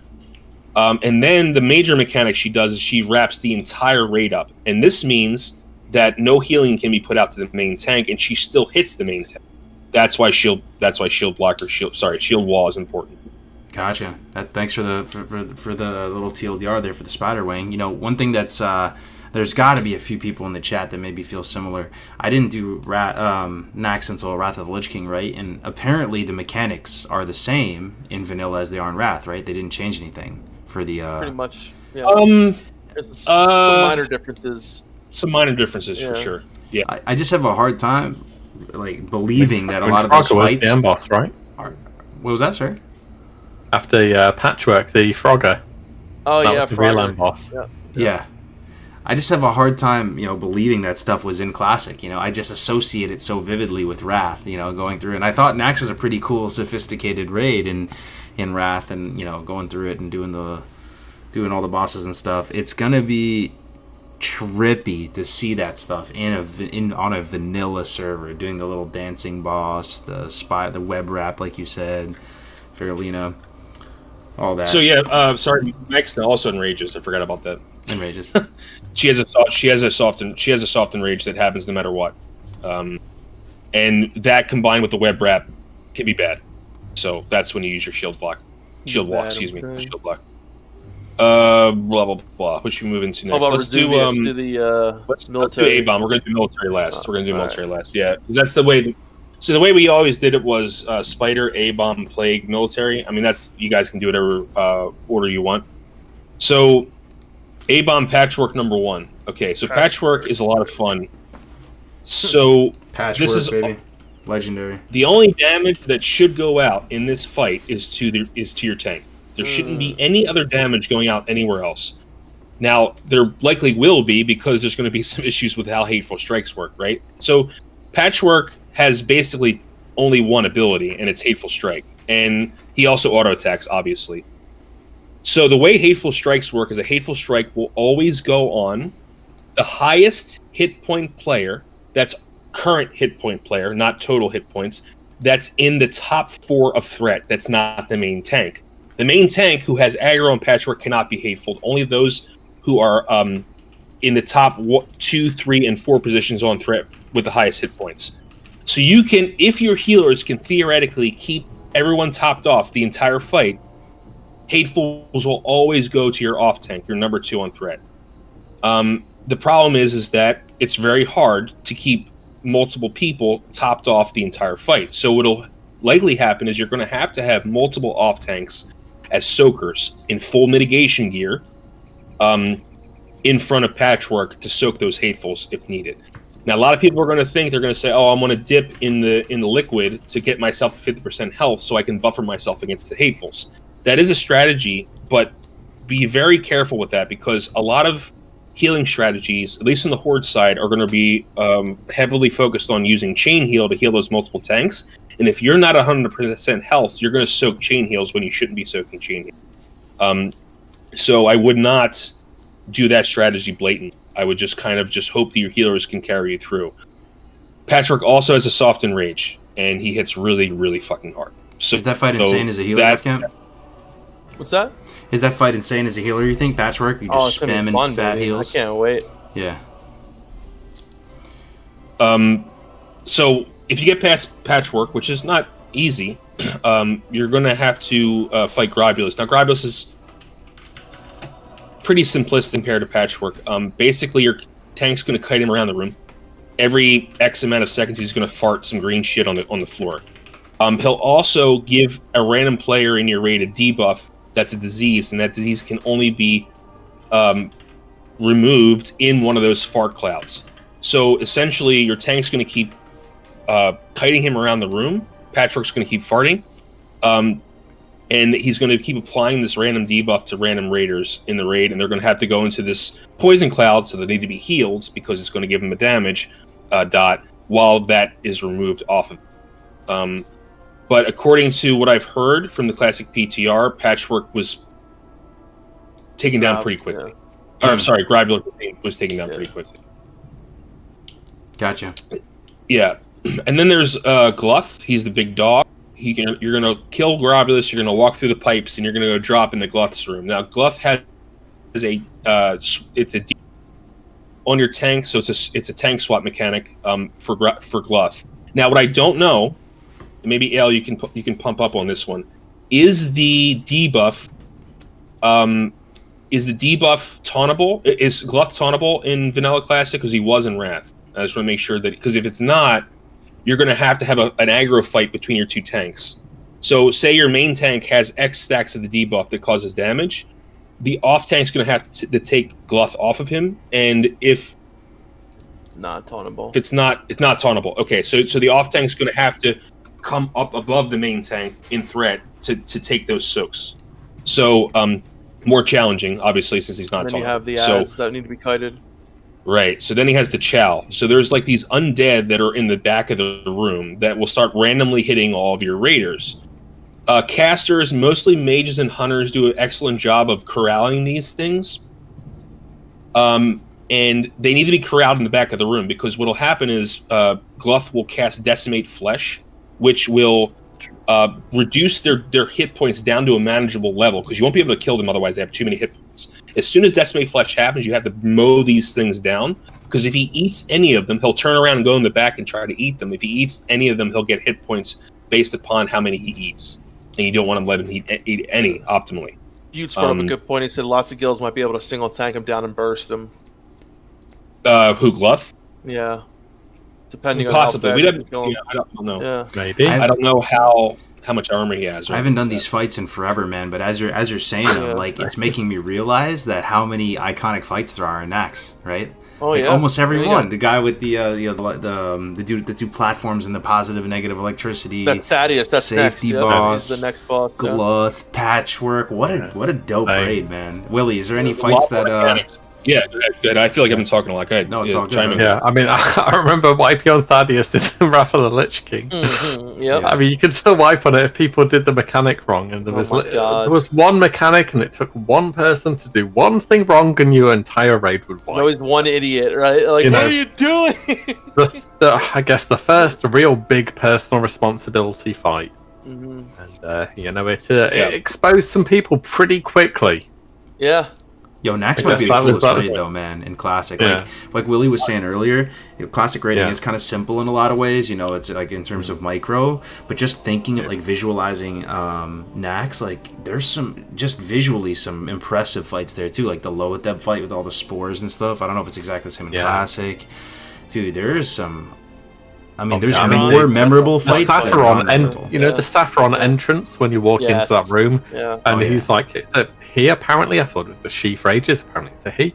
And the whole spinning bone animation that he does Yep. when he's like forming, and then he like turns into this big like skeletal yeah. bone dragon. It looks like something out of the Wrath of the Lich King cinematic Yo, with Yeah. Sindragosa. Yeah. It's fucking They awesome, recycled dude. that. They recycled that was my fight. It was so favorite. Yeah, dope dude, and rad, yeah. actually did. Yeah. Yeah. Yeah. No, dude, Yeah. Nax is like, dude, I'm not like the hugest raider, but like thinking about it right now, it's kind of got me hyped to want to try to get back in there, man. Like, Dude, even the KT fight with all the it's the, so you're telling me it's exact same as Wrath, right? Like the little corridors open and like the spiders come Yep. out and the A-bombs come out, you kill them all one by one. Yep. Dude, that sounds so hype. Yeah. So, Grobulus, that's a good point. Willie brought up. Thaddeus brought up Thaddeus. So he's the last guy. There's two wings with 4 bosses. A-bomb's one of them. So you're gonna go into Thaddeus. There's 2 mini bosses that are on 2 different platforms. Hey, Fugan and I forget the hell their names. Anyways, they stand up there and they have to Stalak. Yeah, thank you. There's a realm named after him. I should know that one. So they have to they don't. The boss isn't activated until these guys are dead. But the key is you have to kill them at nearly the same time. We've seen mechanics like this already, guys. We've seen it in like ZG where you have to kill the bosses at the same time and stuff like that, right? So this isn't a new mechanic. But what's really interesting is that the tanks who are tanking him will be swapped from platform to platform randomly, which is kind of fun and kind of interesting. You'll see your tanks like flying in the middle of the air as he swaps them back and forth. I don't know how threat works on this in Classic. It could be very different. I'm not sure if it's tauntable. These guys are tauntable. If not, it may do a threat transfer. Al, do you have anything on that? Because I'm not 100% sure. Anyway, when they go down, at the same time, Thaddeus is going to become active. And your whole raid is going to be on 2 different platforms because you're going to split your DPS up. You're going to have to jump down from the platform and try not to miss the jump because you're going to fall into shit and then you're going to have to come all the way back. the green to check, the yeah. jump. I missed the jump. Yeah. That's the walk of shame right there. Yep. Yes. Yeah, it is definitely. Oh no, you don't miss the jump. You bring a speed potion for that. Yeah. So once you get on the platform, eventually you get a debuff, either positive or negative. Now this is what Willie was talking about individual responsibility, right? So if you're around a player who does not have the same debuff as you, you will explode or do some crazy Take amount some of massive damage. damage, yeah. Yeah. Anyway, So for a few seconds. you have to literally. So if you get the negative debuff, You have to preordain which side's going to be negative, which side's going to be positive to the boss, and you have to stay in your clump, in your respective clump. And then randomly, he'll switch people again. And then you'll have to go to the positive or negative. And you can, there's people who did a rotation around the body. There's people that just run right through the body. So we're probably just going to do run right through the body to the North or South Pole, basically. And Def gave you tell a story about how our first Thaddeus kill ever. We were killing Thaddeus in Wrath, and someone must have been on the wrong side because everyone starts to take massive amounts of damage. I noticed that Thaddeus is at about 1% health, right? And everyone else fucking dead, okay? I've got maybe 5% health. I fucking whack him with my staff. Boom, kill him. What? Killed him I was the last one alive, and I fucking hit him with my staff and killed him. That's pretty fucking legendary right there, It bro. was epic, yeah. With the old priest melee. Yeah, it just went by. Guys know what? One more thing about that. I was so I had no fucking nothing yet. Blizzard actually recreated that fight in Legion. They did it again. Oh, really? It's called Maiden of Vigilance. Oh, yeah, Maiden of Vigilance, yes. They did it again, yeah. Except this time basically the same thing, yeah. It was you got assigned a colour, you had to stand on the right side. If you didn't stand on the right side, you died. God, that fight was annoying. Wasn't there also you had to run, and then there was like orbs you had to fucking dodge and shit, right? I remember doing that on Mythic. I mean, there was there was a hole in the middle of the room. You had to jump down the hole. Yes, and then it would blow you back up. Yeah. Yeah, I mean, that was some people may know what we're talking about, but it was a pretty cool fight. Yeah. It was one of the better ones. Yeah, it was a little more complex than Thaddeus. Yeah, it was very. Yeah. You want to take us through a wing real quick, Def, or I just want to talk about Resuvius because we'll get. We have one more raid to get. We have one more wing to get to, then we'll get Resuvius. How's that? Okay. I'll try to blow through this one pretty quick. Yeah, blow through this one. The next one's the Plague Wing. That at least that we do in our order. Noth, the Plague Wing, is pretty much the first fight. Pretty simplistic. He's going to be up on the platform for a good amount of time. You have to kill ads. He's going to come blink down off the platform. He does this super nasty curse that your druids and mages have to be on top of. That's the main thing in this fight is to dispel that curse. I would, you can shackle the undead mobs as well if there's too many of them, priests. It's a pretty straightforward fight, to be honest. This one's not going to be a problem for most guilds. The next one, however, I think will be a problem. It's kind of a meme-y, kind of funny problem, but it's Hagen the Unclean. Safely done. Oh, actually, no, I'm sorry. Did I miss one? So Noth is Hagen? No. No, it's not Hagen. It's Hagen. I was mixed Gothic and Hagen for some reason. So Hagen is the little gauntlet room, the traditional gauntlet. Oh god, I hate that room, dude. Oh yeah. They have to do it ever since CWR. Yep. Yeah, I think Hagen's going to go down really quick, and a lot of guilds may see the fast dance, only once. Maybe we'll see. Anyway, so Hagen is he's on a platform when you walk in the room. There's 4 quadrants. I wouldn't say there's sections of the room. There's 4 sections of the room you can't see. There's no lines. There's no there's no like cracks. There's cracks but they're not straight lines. You know what I mean? Yeah. So you're not going to know exactly where these things are going to happen. But as soon as you engage Hagen, you're going to bring him to quadrant 1. With your tank, your melee, and your healers and your casters are going to go on the platform where Hagen was. And this is what I call the slow dance. After, I don't know, 30 seconds, you have to, before 30 seconds elapses, you're going to have to move him to quadrant 2. Because quadrants 1, 3, and 4 are going to have this liquid pop out of the ground, and it's going to one-shot anyone.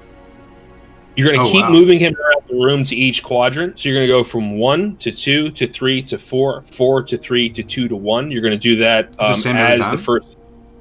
Sorry, it's the same every time. The pattern. It's the same pattern every time. Oh wow! Yeah, it just goes from 1 to 4, 4 to 1, 1 to 4, 4 to 1, and you're going to go back and forth with that. And then phase 2, if you get to that, happens where everybody has to do the dance, not just the melee and the tanks. But it's way faster. He'll teleport back on the platform, and you have to do the dance yourself. You can still damage him, but I wouldn't recommend it unless it's an instant cast, because if you spend time to cast anything, you're going to die. So everyone will go to quadrant 1 as soon as he teleports up to the platform. Everyone's going to go to quadrant 1, and you're going to basically keep running the whole time. You're going to go from 1 to 2 to 3 to 4, 4, 3, 2, 1, 1, 2, 3, 4, 4, 3, 2, 1, back and forth, because the ground will just keep spewing the shit. So, and if you get caught in that shit, you're going to die. And We have a funny classically, story about that one too, historically, don't we? in every guild, usually it's like, oh man, I swear my ISP just lagged. And that's how I died. That's the Oh, textbook dude. excuse in any raid. Yeah, yo. yeah. It's my ISP's fault, man. That's what I Yeah. remember from Wrath of the Lich King. That one. Yeah. People would Yeah. feel bad. People would Yeah. die to it then. Yeah. They'd be like, oh, come on, man. But Nothing to our do with first me. time, I know, right? But our first time killing it, we actually, it was Lost. everyone was alive. Yeah. Everyone was dead except for me, Def Camp, and one other healer, and we had killed him. For So you can kill 90% this of his guy. health. Yeah. Yeah, you can kill this guy with pretty much no one alive, if you know how to do the mechanics properly. I don't think it has an enraged timer, so At least you should be able to kill. Yeah. Loatheb's going to be a tricky one. He hits really hard, number one. Number two, the biggest mechanic with Loatheb is that he only allows healers to cast one heal every minute.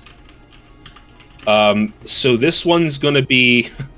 Fun. This one's where you're going to find out really quickly if people brought their consumables. Healing potions, heavy rune cloth bandages, Ripper root tubers, anything that's going to allow you to get health back. You're going to want to stack these things because you're going to have to take care of yourself as a DPS, because there's a whole bunch of AoE damage that's going out because of his auras that he has, right? There's also spores you can kill as a DPS to get buffs to mitigate your threat too. So that's another thing you want to look into. But the main mechanic here is you have to out-survive not having a healer for 60 seconds. So, and those heals are likely going to go towards the tanks, right? So, if you're a DPS, your main priority and your main job is to keep yourself up. You have to keep yourself up during this encounter. I think And it has Lothar will be one of the I think Lothar will be one of the most interesting fights in the whole of Naxx to see how it changes in Classic. Because you're going to have tanks who are going to, every single warrior is going to put on they're going to put on a nice little dress. They're going to drink their diamond flask, and they're going to be healing 1,000 every 5 seconds. Oh, the diamond flask. Oh, you know no, what I man, mean? that's pretty big. Yeah, We've got a fucking warrior who heals a Yeah, lot. warriors are Yeah. going to be chill. I mean, it depends, because there's an enrage, but it's after 3 minutes. That's crazy, Yeah, actually. yeah. Yeah. That's some new proprietary tech in 2020. No one was doing that back in the day, I bet. Yeah, I doubt literally it, nobody would have been doing that. It's totally that's a new. really good And point, Willie. That's going to be huge. Yeah. yeah, Because it's like a minute top of of healing. that- How long does a buff last? It's a long minute, time. Yeah. literally a minute. That's crazy, man. Diamond Flask is there's been pictures from the PTR of warriors healing for over 10k over a minute, because Another Diamond thing to Flask keep in is mind that is that strong. you- It's so fucking ridiculous. strong, dude. I'm absolutely shocked it has not been nerfed, but here we are. Closing in on phase So, 6, I and think- Diamond Flask is okay. I think almost all the 100% spell scaling things, which we all thought were going to be taken out of the game, were not taken out of the game. I think even Drake. I think even that. Correct me if I'm wrong. Lord Kazakh drops a fire pendant that increases all damage by 2. I wonder if that's 100% spell scaling too. I don't know. Blaze Fire Medallion. Check on Blaze that. Fury, yeah. I don't actually yeah. know for that. I don't know off the top of my head. But if that isn't, that's insane. If that is not nerfed, if I was playing a Right. paladin, I'd be all over that. Yeah, that is nutty. I'm about to get So diamond oh yeah, go ahead. Finish this up. What he brought up with Diamond Flask is huge because, sorry, not Diamond Flask, with potions, right? So I said bring major mana potion, but your potion CDs are likely going to be used up by shadow protection potions, right? So I wouldn't bank on your potion cooldown being there. I'd bank on Whipper Root Tuber, which is a different cooldown, and your bandages. So don't bank on potions. And in addition It does to not that, Shadow scale- Priests. scale, thank you. Shadow Priests are actually fantastic because Vampiric Embrace does not consider the 1 minute cooldown on healing spells. Yeah, we should all go shadow for that fight. Yeah, so Shadow Yeah, Priests right. are now BIS, by the way. Yeah. Oh, And also the interesting. Paladin Oh. tier 1, 6 or 8 set. Paladin, but basically there's an on-hit proc effect from the Paladin tier. Can't remember if it's 6 or 8, but it basically provides healing about 200 or 300 random proc chance. So it's it's more of an That's alliance crazy thing, that, but there you go. Shadow Priests are actually pretty solid in Classic too. Like that was another one of those ones people were memeing on them hard, but it turns out with the short fights they're actually pretty strong, right? I love a Shadow Priest. As a Warlock, I love a Shadow Priest. Oh, I'm sure you do. 15% damage? Yeah. Yep. Absolutely. Oh, yeah. All right, Def, you want to do Resuvius? We're on military. Yeah. So this is the first time as a priest you get the tank. It's a lot of fun. So basically, there is Resuvius, and he has 4 ads. As a priest, you want to make sure that you have at least, you need 3% hit cap, 3% hit.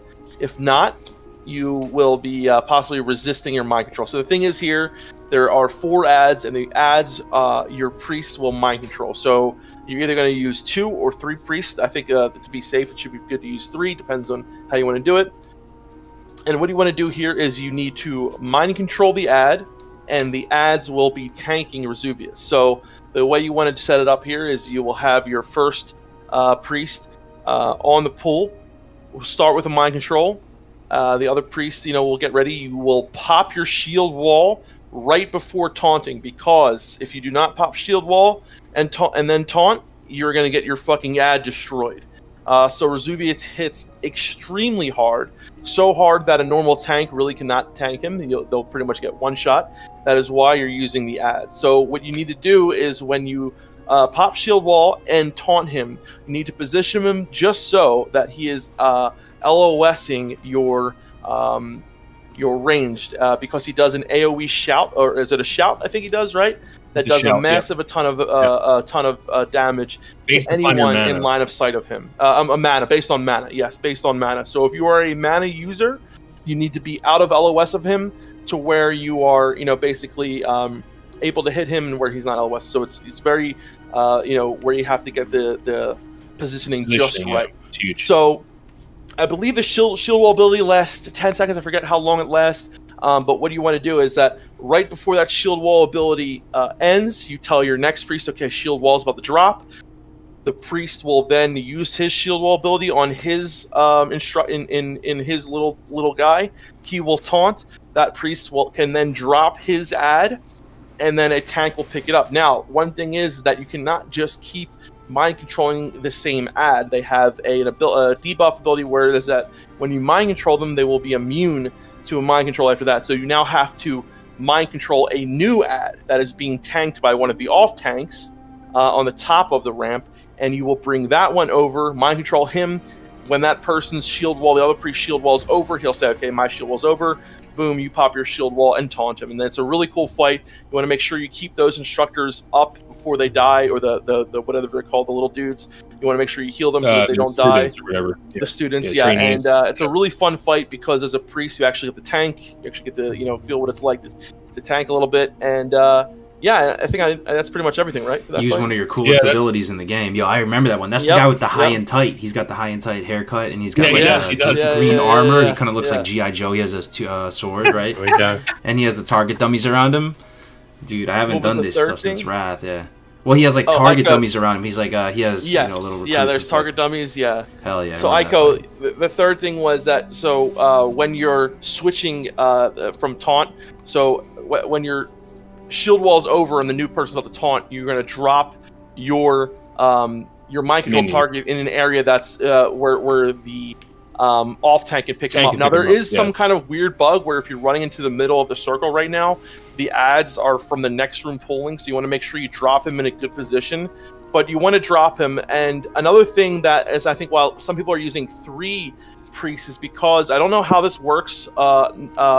Possible if this is going to be happening on live or not, but sometimes the mind control is dropping early, so it shouldn't. From what I know, it didn't do this on private servers. But if the mind control for whatever reason does drop early, you have to have someone ready to pick him up just in case. Now that's why you need to have that 3% hit, because they are level 63 elites, I believe, or 60 elites. 60. The minions are 60. The minions are 60 elites, yes. So that's why you need 3% hit on them. That way the mind controls aren't dropping early or resisting. If you don't have 3% hit, the mind controls could possibly resist or drop early. But yeah, it's a really fun fight. So it's basically tanking them in a position that they're not in LOS of anyone with mana, and making sure that you're only tanking them with your ad when you have the shield wall ability up. I can really tell you guys did your research with all this, man. The fact you're able to talk about this with such level of detail, even though you're not even in the game. We got 5 minutes, yo. You think you can finish us off with the last bosses? Yeah. Just go over real quick. I'll mow through them. So Gothic the Harvester, there's two wings, live and dead. You're gonna separate your raid out. You're gonna put priests, casters in the live side. You're gonna DPS the live side down, and then as they die, they're gonna be transferred to the undead side. Usually so this is horde centric. Sorry guys, this is with your melee and your shaman. Your melee and your shaman, because your shaman have to give Wind Fury. I'm not sure you're going to split up on alliance, but most of the time you're going to be killing on the live side. Live side's going to be transferred to dead. The dead side's going to DPS the dead down. After a certain amount of time, Gothic will become active. He'll teleport on each side of the room. You're going to DPS him lives on each side, and then the gates will open, and you can flood in and kill him on one side. I really mowed through that, but basically the biggest thing about that is to make sure your raid is split in a proper way so that DPS is pretty even. So that you don't overrun the dead side.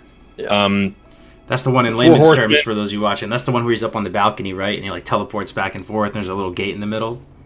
Yeah. There you go. Yes. For the low IQ take. There you go, guys. If you remember that, go. All right. This is the fast take on 4 horsemen. Basically, there's 4 horsemen. You can tank them on 4 sides, 4 corners of the room. They each have a specific mark that they give. You can't have more than X amount of stacks. I think it's like 5 marks, 5 stacks to the mark, or you will die because it's a stacking debuff. So that means you have to transfer quarters of your raid around the room so that you don't get you keep getting the same mark off of one of the horsemen. Tanks will have to do this, heroes have to do this, DPS will have to do this. So you have to be very, very coordinated in how you do these swaps. It's not like the same group goes back and forth. It's a lot more than that. You have to separate healers into different groups, DPS into different groups, and tanks into different. When they also have their own abilities, and they're disarmable. Very, very important. You can disarm them. If you're a warrior tank, you can disarm their primary weapon. That's going to help with damage. Huge. Once they die, they actually remain as ghosts, and they can still put marks. So make sure you don't go near their bodies. Once all 4 of them are dead, the chest will appear in the middle, and you'll be able to loot the chest. That's very bare bones. Please read more about 4 horsemen. Saffron is an ice dragon that'll open up when 4 horsemen's dead. Saffron is the penultimate boss before Kel'Thuzad. It's an ice dragon. It's going to have an ice aura. This is what's going to require you to have some frost resistance, primarily if you're DPS. If you're a main tank, we're not sure yet. Healer is probably a little bit as well. There's a frost aura that goes out. There's also a blizzard that goes out. A lot of frost damage. At X amount of time, she'll fly up into the room and drop a frost bomb. But before she does that, she'll randomly freeze 7 or 8 people into ice blocks. The only way to mitigate the frost bomb is to stand behind an ice block. So you have to stand the side of the ice block that the ice bomb is not on. You don't stand on the side where the ice bomb is. Stand behind the ice block. When the frost bomb goes off, you'll take 0 damage if you're behind the ice block. However, the people in the ice blocks are taking damage big time, so your healers have to heal the people in the ice blocks. Kel'Thuzad, last boss in there. First phase is that a bunch of ads are going to be walking up to the center of the room. You got to shackle them, kill them. Once they're down, whatever you need to do. Once that's done, Kel'Thuzad will become active. Kel'Thuzad will stand in the room. Your tank will pick him up. Your melee have to form a triangle around Kel'Thuzad's body. They can't be stacked on top of each other. Very, very important. Also, void zones will start to randomly form in the raid on the ground. If you stand in a void zone, you'll die. Frost bolts go out every X amount of seconds so that you can't be interrupted. But then he has an interruptible frost bolt that has to be interrupted because it'll kill whoever it is. Will also randomly mind control people in your raid. They have to be sheep, feared, whatever, very, very quickly, or they'll start doing a shit ton of damage. Once he gets to like 25% health, he'll summon 2 I think you don't kill you don't kill those guys. You just have to. Information I overload think I is gotta- lagging his Yeah, internet. Discord couldn't keep up with you. It fucking lagged out or something. It's too much information. Really? Yeah, it's Oh, just did I sort miss of a like the bunch of last. shit? No, you're good. That's We heard it that's all. They summoned the yeah. Nubricons. Well, what's after Yeah. that? You got eyes. Once you summon the Anubricon warriors, you don't kill those. Your off tanks just tank them. Then and at then you 5%, kill he does the Delta ability where he wipes the whole raid and you die, and that's it. No, he doesn't. Remember, just get Wow. the Okay, bosses so down that to was zero. everything basically. Yeah. So Yeah, just I get feel the, like I'm sorry. I feel like I just totally took that last 20 minutes. Sorry. No, guys. it was It's all good, though. brother. It was good. Sorry, Will. What were you saying, man? yeah, I mean, just get the boss's health to zero while keeping your health above 1. It Yes. literally can't go wrong. That's Oh, the quick. man. That's the quick guide. Yeah. That's the quick It's guide. not easy. Yo, so I want to just take these last few minutes, guys. Can we please give like a little round of applause for WillE? You know, he just had some really great feedback here today, and I just want to also promote his channels a bit. I do feel everyone knows who he is, but in the off chance you don't, we're gonna throw his socials in there. He's excellent YouTuber. I've been a fan of his for a while. So here's his YouTube. He's reluctant to Thank you so disclose his much. Twitch because he doesn't stream too much, but I think he does have a Twitch. If you guys want to do some digging, you can probably find the Twitch somewhere. I mean, mainly on the old YouTube. On You know, YouTube. just I don't know. I just want to have a good game. It's something that we all want. Yes. You Exactly. know, just have a fun game. Absolutely, brother. That's right, brother. I 100% agree, Willie. Like, you know, I think that the biggest thing, we all want the same thing. When at the end of the day, we might disagree on very, very minutia, but I think everyone wants the game to be healthy, right? That's the most important thing. And how we get there, I'm not sure, but I hope Blizzard's listening. Absolutely. Yo, it's a Yes. pleasure to make the connection, really, man. I'm big fan, and we'll, if in any way we can support you moving forward, coming into TBC and stuff. In my mind, you've always been kind of like a lone wolf, which makes it even more impressive because you just handle all your stuff, and this like strange thing being a content creator. It does take some support sometimes from other people. So I commend you for being the lone wolf, but don't hesitate if we can ever help you out, man. Do you have, and also if you want to say anything to the people or you want to do any shout outs or anything? Yeah, I mean, thank you so much to everyone for not only supporting me, but watching this show as well. I mean, if you're here watching this now, that means you care. Not only about, about people who are talking about this kind of thing, but as the game as a whole.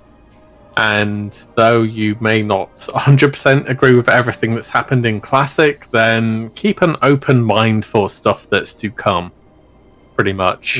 And Classic was, I'd say, largely a success based upon, a lot of community feedback that came at a very early stage, and TBC could be the same thing. So yeah, thank you all so much, and continue to make your voice heard because it does matter. Yes, it does. Very well said. Very wise words. Def Camp, Meldron, anything you guys want to say to the people before we wrap up here? Yeah, I just want to say, Just love you, Nomad. Thank you, brother. Thank you, everyone. I know I've been taking a little hiatus for a little bit. I plan on coming back soon for everything, but I really appreciate your guys' support. Everyone who's been messaging me and saying that hope you're doing good and all. I really appreciate that, guys. So love you all. WillE, you're a fucking huge inspiration to me, man.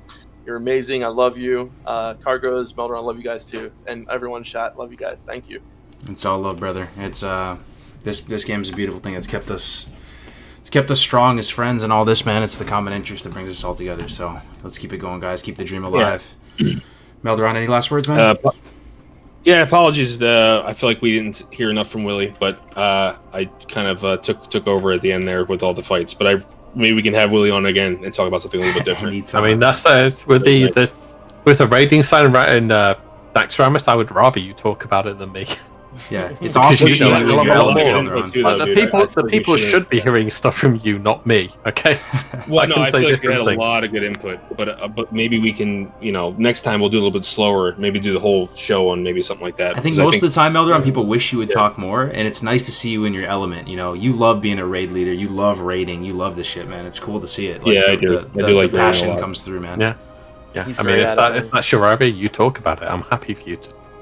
Absolutely. All right, guys. Till next time. We'll see you on GMA 56 next week. 2 weeks. We'll see. We'll try to make it happen, guys. We're gonna host a Warrior TSW. If you're interested in TBC content, he's one of the largest Galaxy Brain 5-head players. You can ask him literally anything about TBC, and he will respond in a very awesome way. So say hi to